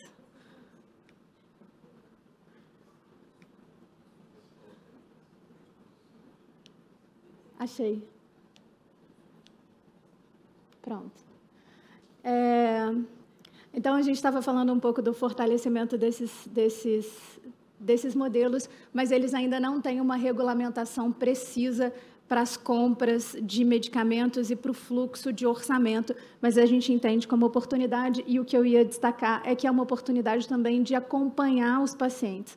Esse esforço que o Dr. Pascoal narra, de juntar gestores para estabelecer protocolos e escolher as tecnologias, ele pode ser estendido para mais uma etapa, para recolher alguns dados de mundo real e entender como essas tecnologias se desempenham em cada um desses lugares, desses centros de referência. Acho que o esforço maior de reunir e discutir preço necessita de um complemento para a gente entender desfecho. E a gente está falando de desfecho, já emendamos aqui com algumas oportunidades. Há muitos anos a gente conversa sobre acordos de compartilhamento de risco, acordos inovadores. São acordos nos quais o pagamento pela tecnologia ele se dá conforme o que essa tecnologia entrega de fato. Não é um conceito muito complexo, mas até hoje a gente não conseguiu implementar, de fato, esse modelo no Brasil. Tem várias iniciativas, mas a gente ainda não tem um acordo de compartilhamento de risco em execução no Sistema Único de Saúde. Esse modelo, ele advém de uma ideia de precificar e regular o mercado. Então, não sei o quanto vocês sabem, mas antes de ser um acordo de compartilhamento de risco, ele foi proposto como uma lei de cima para baixo. Ou seja, o Estado, entendendo que o orçamento estava curto, definiu por lei que só ia pagar o medicamento se funcionasse. Essa é uma forma de gerar uma interferência no mercado e tentar regular a questão do preço e ajustar preço versus valor. Isso não ia funcionar de cima para baixo, como não funcionou, e aí se transformou num grande acordo celebrado entre o setor público da Inglaterra, através de memorando de entendimento, e um grupo da indústria farmacêutica. Esse grande entendimento entre setor público e indústria farmacêutica, que nos falta no Brasil, se repetiu em vários países da Europa, na Inglaterra, na Itália, em Portugal, na Espanha, com contratos formalizados, num esforço conjunto de ajustar preço conforme os desfechos, conforme as entregas, conforme o volume, evitando, inclusive, aquele desperdício do qual eu tratava nos primeiros slides. O Brasil tem algumas iniciativas interessantes, tem projetos pilotos, tem portarias, tem competências dentro do Ministério da Saúde para fazer isso. Dentro da Conitec, hoje, a gente discute formalmente, nos seus documentos, o acesso gerenciado, então isso está na pauta. Além disso, a gente tem iniciativas em prática. O João Abreu vai falar aqui nesse evento, ele é líder do Impulso. O Previne Brasil faz uma medição de cada desempenho de todos os municípios, conforme desfechos que os próprios municípios estabeleceram em atenção básica, e o repasse de recursos se dá conforme o município alcança aquela meta que ele mesmo traçou. E aí a gente está falando de vacinação, de saúde da mulher, de prevenção e etc. Então, esse modelo de repassar conforme entregas já se dá entre a União e os municípios. O QualiSUS Cardio é um outro modelo que também já está em prática, no qual os hospitais e os centros de prestação de cuidado também recebem a mais ou menos, conforme o melhor atendimento aos pacientes na cardiologia, e foi cogitado um QualiSUS Onco, para tentar equalizar o desperdício e o excesso de preço na oncologia. E o QualiDot segue esse mesmo racional de realizar um pagamento conforme desempenho, mas aí a gente está falando de transplantes. A nova lei de licitações, ela precisa estar no bojo de toda a conversa, só um slide jurídico, não vou matar ninguém de tédio, mas essa é uma conversa que precisa estar posta para que a gente pense em soluções. Então, a nova lei de licitações, ela tem alguns artigos esparsos, não foi feita para a saúde, não foi feita para acordos inovadores, mas tem vários artigos que estimulam, que trazem mais clareza para modelos de pagamento baseado em evidência. Então, eu tenho contratos de eficiência, matriz de risco na lei de licitação, tenho etapas em que pode haver sigilo na discussão de preço, tenho outras etapas que a gente estabelece inexigibilidade, enfim, tem um conjunto da nova lei de licitações que permite que esses acordos sejam estabelecidos. Essa lei ela ia entrar em vigor agora, ela já foi publicada, mas tinha uma vacatio legis que foi estendida para o próximo ano. Por outro lado, a gente já tem decretos com base nessa lei, definindo, por exemplo, modelos de pregão como modelo de licitação a ser estabelecido. Então, ela já está sendo utilizada, por exemplo, no Estado de São Paulo, que para compras na Secretaria de Saúde já usa a nova lei de licitações. Então, para a gente chegar ao final, isso já foi destacado aqui, a gente tem uma demanda altíssima esperando para a oncologia, tem uma demanda reprimida que não se dá só porque as pessoas deixaram de ir para os hospitais e fazer seus exames. Tem um estudo também recente que mostra que essa demanda reprimida ela advém também do fechamento de postos de atendimento que foram encerrados. Então, há uma expectativa de agravamento da oncologia junto com outras doenças crônicas, e isso vai, sem dúvida, estrangular o sistema de saúde. Então, é um momento da gente repensar essa forma de estabelecer a remuneração E o legislativo é só um deles, a gente tem diversas outras iniciativas. No legislativo, a gente está pensando em mais de 100 projetos de lei na Câmara dos Deputados, mas em cada estado também há iniciativas muito interessantes que a gente tem monitorado. Então, no estado de São Paulo, há um conjunto de projetos de lei para mudar o modelo de financiamento. Aqui a gente destaca 3, mas nem todos eles trazem uma solução. Então, aqui tem na verdade, além de trazer sugestões de solução, a gente também traz uma convocação. Acho que é a oportunidade, como você diz no documento que você lança essa semana, Tiago, via SBOC, que eu achei isso que você apresentou uma parte muito interessante, é o momento da gente discutir novos modelos. Então, a gente tem ficado muito entre centralizar as compras e atualizar a PAC. Em alguns sistemas de saúde, há a criação de coordenações que fazem essa integração entre o atendimento nos estados, os atendimentos locais e a relação com a União. Então, temos 30 centros de atendimento na CONS e CACONS, a gente tem 5 coordenações que fazem uma relação de dados, de informação, de prestação de contas, de avaliação de desfecho e otimiza essa relação, inclusive em questões de logística. Então, há diversos modelos que a gente pode usar para, aproveitando essa oportunidade de maturidade, para melhorar esse modelo de financiamento. No final, a gente tem que pensar que os objetivos não são só aumentar o valor da PAC ou aumentar o recurso, a gente tem um conjunto de cuidados que a gente resume aqui para atender melhor o paciente. Obrigada. Obrigado, Renata. Acho que você traz coisas muito interessantes. Gosto muito daquela reflexão que você traz sobre os consórcios e sobre a análise também dos desfechos. Eu fico pensando especialmente naquelas tecnologias que se mantiver por um modelo em que cada hospital vai se comprometer, quando você tem mais de uma tecnologia, você vai ter uma variedade de fórmulas sendo executadas na prática, né? Tratamentos diversos hospitais. A gente precisa monitorar isso até para servir de feedback para uma reavaliação da Conitec, para saber o que deu certo ali de tudo aquilo que foi incorporado. Acho que você traz também um aspecto interessante sobre a lei de licitações, que eu acho que a gente realmente precisa fazer uma leitura da lei de licitações aplicada a isso, assim, né? Uma coisa que me chamou a atenção, vou colocar na minha listinha também de coisas a aprender, assim, porque pode trazer ali alguns insights interessantes. Acho que tudo isso que a gente está discutindo aqui, né, independentemente do modelo, acho que dependente do modelo, né, acho que ninguém aqui está para defender compra centralizada, descentralizada, o modelo híbrido ou qualquer outro modelo. Acho que o objetivo maior é fazer com que haja uma previsibilidade, uma segurança, em que o sistema pare em pé, né, que o sistema garanta que o paciente tenha acesso àquilo que o próprio sistema diz que o paciente tem que ter acesso. E aí, para falar um pouco também sobre isso, e como é que o novo governo, né, vê essa questão. O Fernando está chegando agora aí, está aprendendo, está participando de todos os debates que a gente propõe, está super acessível, ouvindo todo mundo. Acho que é uma fase realmente dele poder assimilar, dele poder aprender aí com toda essa angústia que está na sociedade.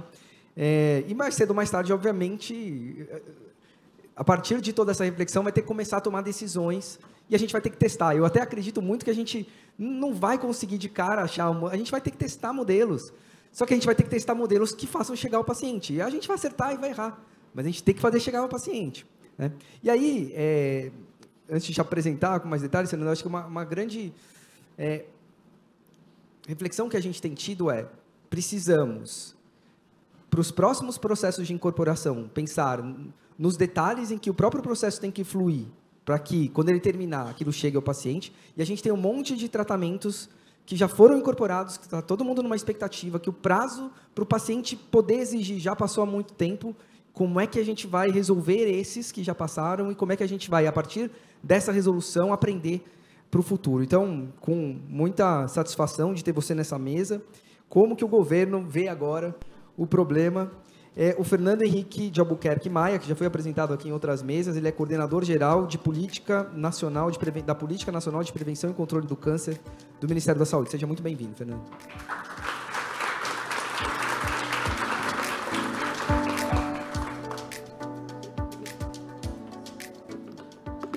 Então, inicialmente, boa tarde aí a todas e todos. É com muito prazer que eu estou aqui nesse evento, certo? Agradeço novamente ao Oncoguia aí pelo convite e colocar novamente, não sei se todos estavam aqui ontem à noite, mas à disposição que a nova gestão tem de estar aqui ouvindo, participando e contribuindo com a discussão e, nesse momento, muito mais escutando e compartilhando um diagnóstico do que tendo já propostas prontas e definidas.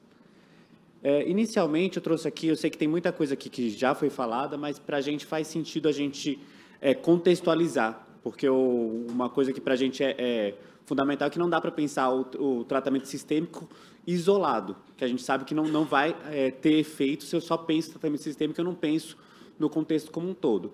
Como eu falei ontem, a gente tem uma política que foi de 2013, de lá para cá a gente teve um aumento pelo menos de 25% na estimativa de casos, certo? Isso tem um impacto, sim. E de 2013 para cá, a gente teve aumento de 30 serviços de atendimento em alta complexidade de oncologia. Então, a gente passou de 280 para 315 e a gente teve um aumento da estimativa de casos de 25%. Então, de uma forma, só fazendo essa matemática básica, a gente já sabe que a conta não fecha se a gente olha só para isso, certo? A gente percebe que a gente tem, sim, que olhar para como que a gente reconstrói, redesenha uma política nacional de prevenção e controle do câncer. Essa política aqui, então, ela foi de 2013, nessa portaria, está na nossa portaria de consolidação, e ela já traz aí que o acesso ao tratamento do câncer não pode ser visto de uma maneira isolada. Eu tenho que pensar em prevenção, promoção da saúde, estratégias para detecção e diagnóstico precoce, o tratamento adequado e os cuidados paliativos, certo? Então, todas essas ações têm que estar envolvidas. Um dos focos que a gente entende que são fundamentais nesse momento é que a gente trabalhe com prevenção e promoção. Se a gente não trabalhar com prevenção e promoção hoje, a conta vai ser impagável em poucos anos, certo? Porque a gente percebe hoje, cada vez mais estudos têm mostrado o quanto que a incidência de câncer está relacionada com não ter um hábito de alimentação saudável, está associada ao tabagismo, ao sedentarismo. O câncer de colo de útero, quase 100% dos casos estão relacionados com infecção pelo HPV, certo? Então, a gente tem que pensar nessas questões quando a gente está estruturando e pensando uma política de câncer, porque senão ela se torna insustentável ao longo do tempo. Então, essas questões aqui são questões que a gente tem trabalhado também, e no contexto que a gente está hoje, que é importante, todo mundo está sabendo, também a gente está discutindo uma reforma tributária possível. Nessa reforma, a gente tem, sim, que ter ações relacionadas à tributação dos produtos que são nocivos à saúde. A gente tem que ter tributação para o tabaco, a gente tem que ter tributação para o álcool e para os alimentos ultraprocessados, que são alimentos não saudáveis relacionados com a incidência de câncer. A gente não pode se furtar desse debate. Acho que é fundamental que a Oncoguia, enquanto um grande parceiro, pense também e proponha sobre isso, porque a gente precisa de aliados nessa discussão, que é uma discussão muito importante para a gente pensar o câncer ao longo do tempo. Quando a gente pensa aqui no diagnóstico precoce, a gente tem as estratégias de rastreamento e detecção precoce, certo? A gente tem materiais já publicados pelo INCA, como no Manual de Detecção Precoce. No final do ano passado foi liberado na internet um material inicial assim, para pensar em alta suspeição, que a gente quer revisar e reconstruir, aí, trazendo mais elementos, certo? Porque a gente acha que é necessário ter esse debate. Com relação às redes de atenção, a gente entende aí que a rede ela é composta por uma atenção primária, de uma maneira bem central aí na rede. Isso não funciona direito. Com a atenção primária de uma maneira bem central na rede, por uma média complexidade, que a gente entende que hoje não temos ações específicas para isso e que a gente precisa ter. Eu sei que foi assunto da mesa da manhã de vocês hoje, mas a gente precisa ter ações para pensar no diagnóstico, no exame necessário para fazer a biópsia, na biópsia e no resultado na mão. Que a gente sabe que depois que tem um resultado na mão, a fila, o paciente começa a andar mais rápido. Não que ele seja imediato, mas ele começa a andar. Mas até ter esse resultado, muitas vezes é a situação em que esse paciente se perde e aguarda meses, 5 meses para passar na consulta na fundação e descobre, chega lá e fala, não, mas cadê a biópsia? Não, está aqui, ó, inconclusivo o laudo. Aí tem que solicitar uma nova biópsia e se perde novamente nisso. As redes, elas têm uma série aí de ações que a gente tem que estar pensando, então, a promoção, prevenção, detecção precoce, tratamento de cuidados paliativos, e envolve todo um olhar global. Estou tentando ir rápido para a gente não estourar tanto tempo e focar mais na nossa discussão. O que eu trouxe aqui, eu acho que é importante a gente olhar para isso com bastante atenção. Estou olhando aqui a evolução da produção e dos valores que a gente gastou no Ministério da Saúde, aqui estou falando somente componente federal, nos últimos 3 anos. Eu tenho um aumento na quimioterapia, eu tenho um aumento na produção e no valor na radioterapia, certo? E quando eu olho para a mortalidade pelas neoplasias, aqui é um padrão aqui olhando a mortalidade por doenças crônicas não transmissíveis, mas eu percebo que eu não tive um impacto esperado. Eu aumento o custo, aumento o quanto o sistema está gastando, e eu não tenho impacto esperado na mortalidade. Isso mostra o quê? Isso mostra que o nosso gasto não está sendo feito de uma maneira que ele faça sentido, que as ações estejam articuladas. Então, eu gasto muito num tratamento posterior, num câncer que já está mais avançado, ou eu consigo dar o tratamento sistêmico que não dou a radioterapia associada, então diminuo a chance desse paciente ter uma sobrevida, ou o contrário, ou a cirurgia que está na fila. Então, assim, são diversos cenários possíveis, mas que mostram o quê? A gente não está tendo o melhor uso possível de recurso. O que se esperaria de uma maneira geral é se eu aumento o gasto. Porque eu estou oferecendo estratégias mais eficientes, eu vou aumentar a sobrevida do paciente e aumentar a qualidade de vida. E não é isso que a gente tem visto. Então, a gente precisa enfrentar essa questão. Então, a gente tem uma tendência de aumento da incidência do câncer desde 2013 para cá. Surgiram muitas novas terapias, certo? Eu acho que se a gente olha para 2013 e for olhar o que já existia no que foi apresentado hoje, para o que existe hoje, mudou completamente, certo? Surgiu muita coisa nova com um custo altíssimo, certo? E aí um custo unitário, aí, como vocês apresentaram, é 40 mil, mas quando você pensa em termos de impacto orçamentário, é 40 mil vezes 100 mil pessoas, vezes 50 mil, isso torna as somas muito vultuosas, certo? E eu tive, então, nesse período, a estabilidade da taxa de mortalidade. Pensando em Brasil, isso não mexeu na mortalidade. Então, como é que a gente pode atuar? A gente tem que pensar na redução dos fatores de risco, a gente tem que pensar no diagnóstico precoce, a gente tem que pensar nas incorporações, e eu vou falar um pouco mais das incorporações para frente, para garantir sustentabilidade do sistema e conseguir os nossos objetivos. Eu acho que os objetivos são comuns, todo mundo que está aqui quer o mesmo objetivo, a gente quer diminuir a mortalidade por câncer, diminuir a incidência por câncer, diminuir a morbidade por câncer, melhorar a qualidade de vida de quem tem câncer, certo? Tudo isso é comum para todos nós. Então, como que a gente consegue isso? Com cuidado integral. Então, passa por tratamento sistêmico, radioterapia, cirurgia, cuidados paliativos, e para chegar nesse cuidado integral, antes eu tenho que detectar esse paciente precocemente, certo? Hoje nós temos 315 serviços habilitados em oncologia, maior parte na região sul-sudeste, certo?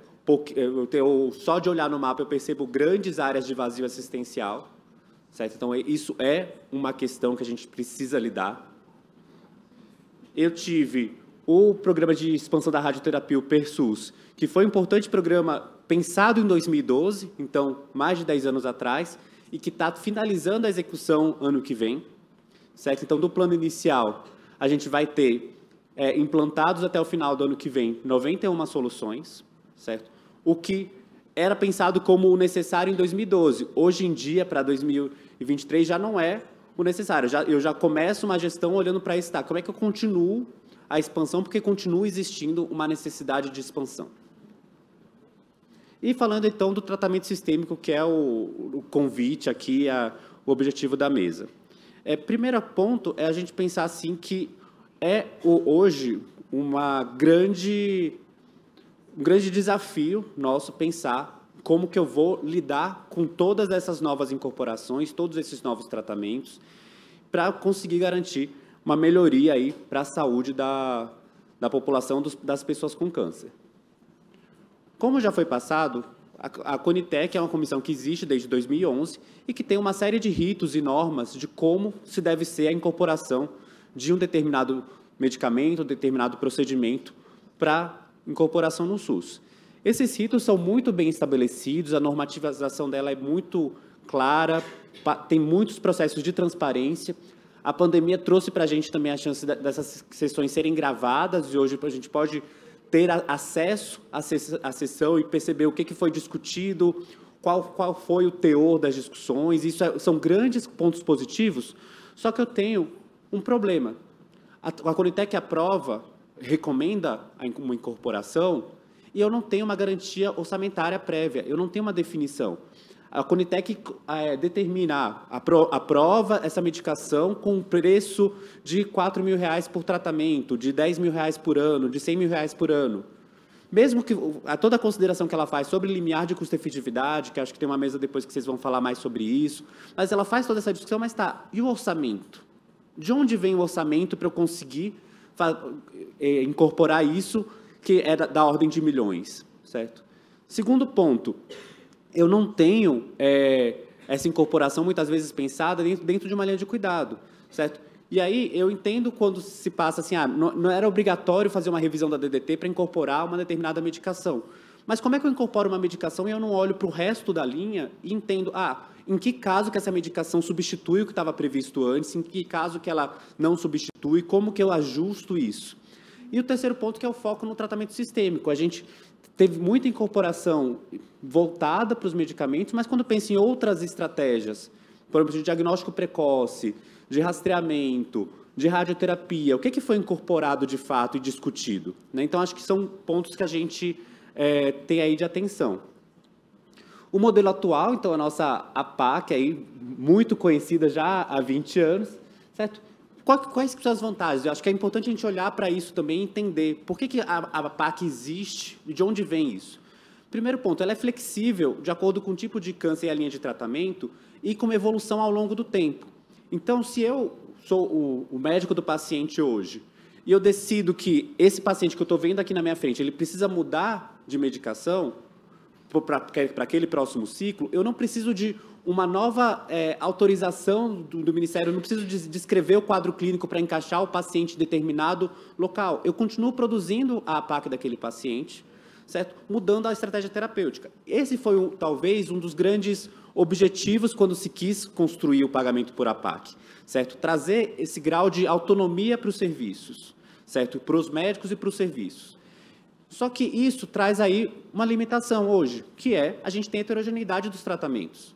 Então, como foi mostrado pelo estudo de vocês e como a gente já sabe por diversos locais, o paciente não recebe exatamente o mesmo tratamento em todos os locais do país. Eu tenho diferença desses tratamentos, certo?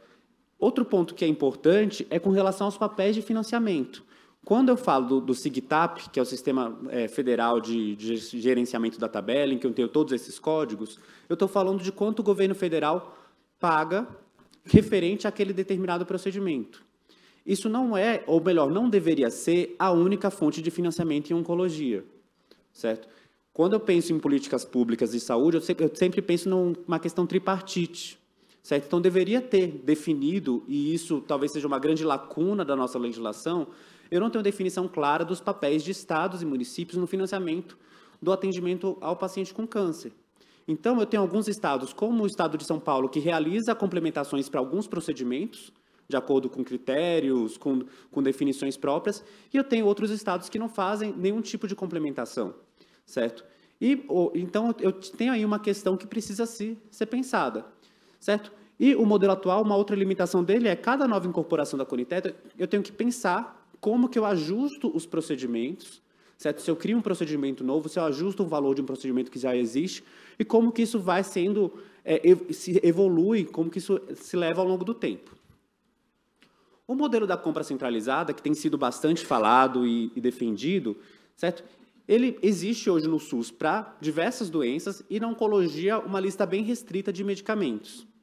Esse modelo, ele hoje exige um trâmite para autorização do tratamento e um trâmite para cada mudança de protocolo, certo? Que, inclusive, muitas vezes o paciente fica desassistido quando ele tem que mudar de protocolo e o tempo de tramitação não segue o tempo adequado, o tempo definido pelos órgãos que hoje fazem essas compras para que seja feita a mudança, certo? A documentação exigida, muitas vezes, ela segue critérios muito fechados, certo?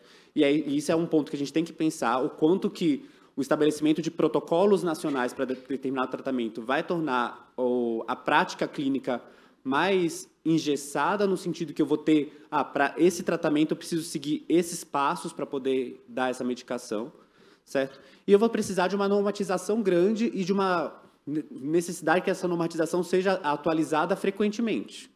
Mas eu vou precisar de um esforço e de uma padronização federal. Tem as questões de logística para compra e distribuição, certo? Que já foram colocados aqui, que são pontos que a gente precisa olhar. E tem a questão do poder de negociação, certo? Que eu acho que é um ponto, talvez o grande ponto favorável, é falar, o Ministério, se eu penso em Brasil, eu consigo negociar, baixar esse preço. Mas eu acho que, em linhas gerais, a gente tem que olhar para esse problema e pensar como que a gente pode solucionar ele. Não acho que é uma solução única e simples que vai resolver. Eu acho que a gente tem que olhar para o problema, para soluções que já têm sido feitas nos locais. Então, um consórcio entre hospitais conseguiu aqui determinados avanços, uma ação de um determinado estado que criou uma lista própria conseguiu outros avanços. Como que a gente pode combinar esses diversos avanços e pensar aí na estruturação, de fato, de uma nova política, certo? De uma política que garanta, de fato, o acesso aí ao paciente. E aí, acho que esse finalzinho aqui era mais falando um pouco das ações que a gente já tem feito, de como que a gente tem pensado a política nacional nesse iniciozinho de gestão, um pouco do que eu falei ontem, um pouco do que a gente tem defendido. Eu acho que, sobre isso, acho que é uma coisa só que acho que é importante frisar. O Ministério, logo no início da gestão, em fevereiro, antes mesmo de eu assumir, o secretário Elvésio fez uma solicitação para todos os estados e COSENs do que estava sendo extrapolado do teto, certo? Que a gente precisava pagar imediatamente. Isso não precisa rever portaria, isso não precisa remodelar nada. Isso a gente só precisa olhar o que foi produzido versus o que a gente estava pagando e ajustar. Então, esse processo já está em andamento, a gente já teve recebimento aí de cerca de 10 estados que estão em tramitação aí para poder autorizar a recomposição imediata do teto, certo? Que isso não depende de grandes elaborações. Então, isso a gente já está fazendo de maneira urgente, mas a gente está aberto, sim, a gente discutir com a sociedade, com o COSENS, com o CONASENS, com os prestadores, que modelo que a gente pode pensar para melhorar o problema. Porque ontem, como a Luciana perguntou para mim assim, existe um problema? Existe. Esse problema existe, a gente tem que olhar para ele e, de uma maneira responsável, pensar as soluções. Certo? Então, gente, é isso. Assim, muito obrigado aí pelo tempo de vocês. Certo? Acho que eu estou aqui à disposição para a gente conseguir avançar nesse debate. Muito obrigado, Fernando.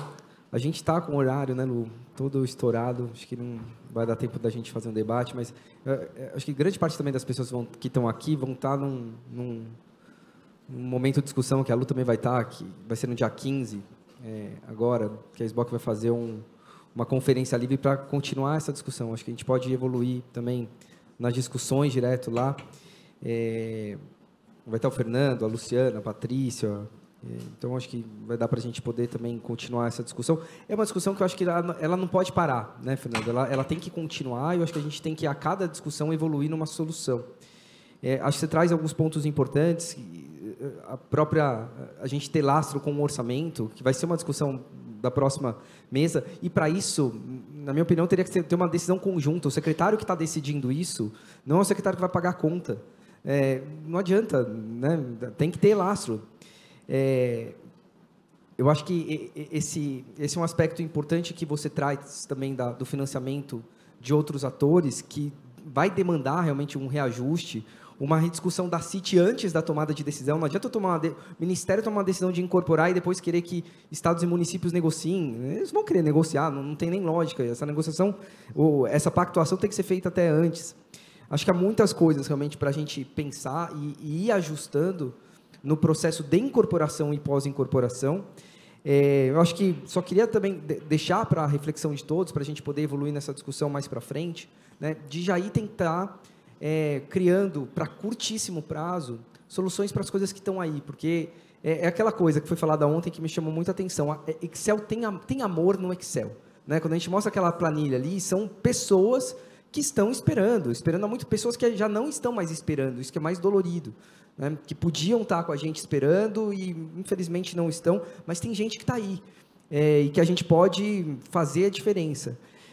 eu sempre fico pensando assim, cara, se não tem, não devia sequer ter sido incorporado. A hora que foi incorporado, todo mundo tem legitimidade, é legítimo desejar, é legítimo brigar, lutar, suar, sangrar para ter acesso, né? Eu acho que esse é o nosso grande desafio, que o próximo Fórum da Oncoguia, a gente não esteja aqui com uma mesa para discutir meu SUS é diferente do seu SUS, a gente esteja aqui para comemorar que o meu SUS é igual ao seu SUS. Eu acho que essa é a nossa grande meta, né, Lu?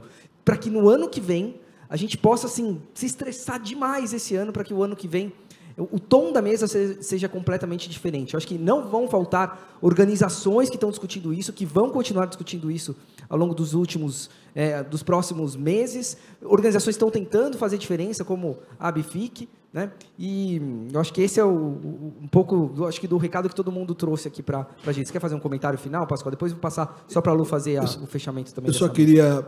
você fez uma pergunta para mim.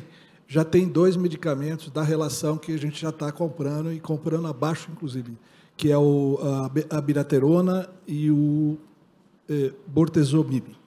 Está conseguindo comprar abaixo do preço da APAC. Exato. Essa é uma informação relevante, porque acho que mostra, talvez assim, que a forma como a gente vai monitorar se os hospitais estão dando ou não, né, vai ter que estar muito atrelado a isso. Eu acho que se você está conseguindo, acho que esse é um dado muito relevante, que se você puder compartilhar depois, vai ser muito útil. Lu, por favor. Não, eu também quero só complementar aqui e falar, Fernando, mais uma vez, né, que bom que é te ouvir, que bom que é você, né, trazer aqui, né, e lembrar a lógica da PAC, né, acho que você traz um ponto, né, dessa questão da flexibilidade do médico poder ir e vir, que eu não tenho dúvida que é importante, mas foi também esse aspecto que a gente, por muito tempo, defendeu a atualização da PAC, né, Pascoal? Tem que aumentar o valor, até que a gente viu que aumentar o valor sem ter, né, um protocolo definido, talvez não significasse acesso àquela tecnologia tão esperada e que a gente sabia que ia fazer diferença na vida do paciente, né? E acho que aí a discussão se ampliou, chegou nessa questão também da gente batalhar tanto pela compra centralizada. E eu não sei, Tiago, eu fiquei pensando muito aqui, né, o quanto talvez a gente tenha que pensar não só em uma como em outra, mas talvez tenha que ser um mix, né? Porque o Pascoal está mostrando aqui que faz sentido, sim, para algumas tecnologias, manter a PAC, né, negociar, se juntar para comprar mais barato.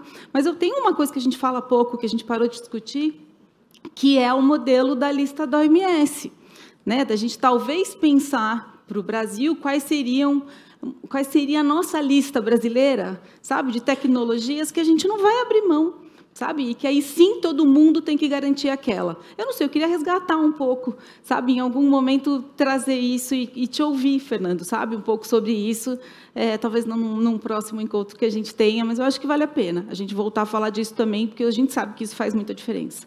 Então, gente, muito obrigada, né? Convido todo mundo para um café e a gente volta em 15 minutos, tá?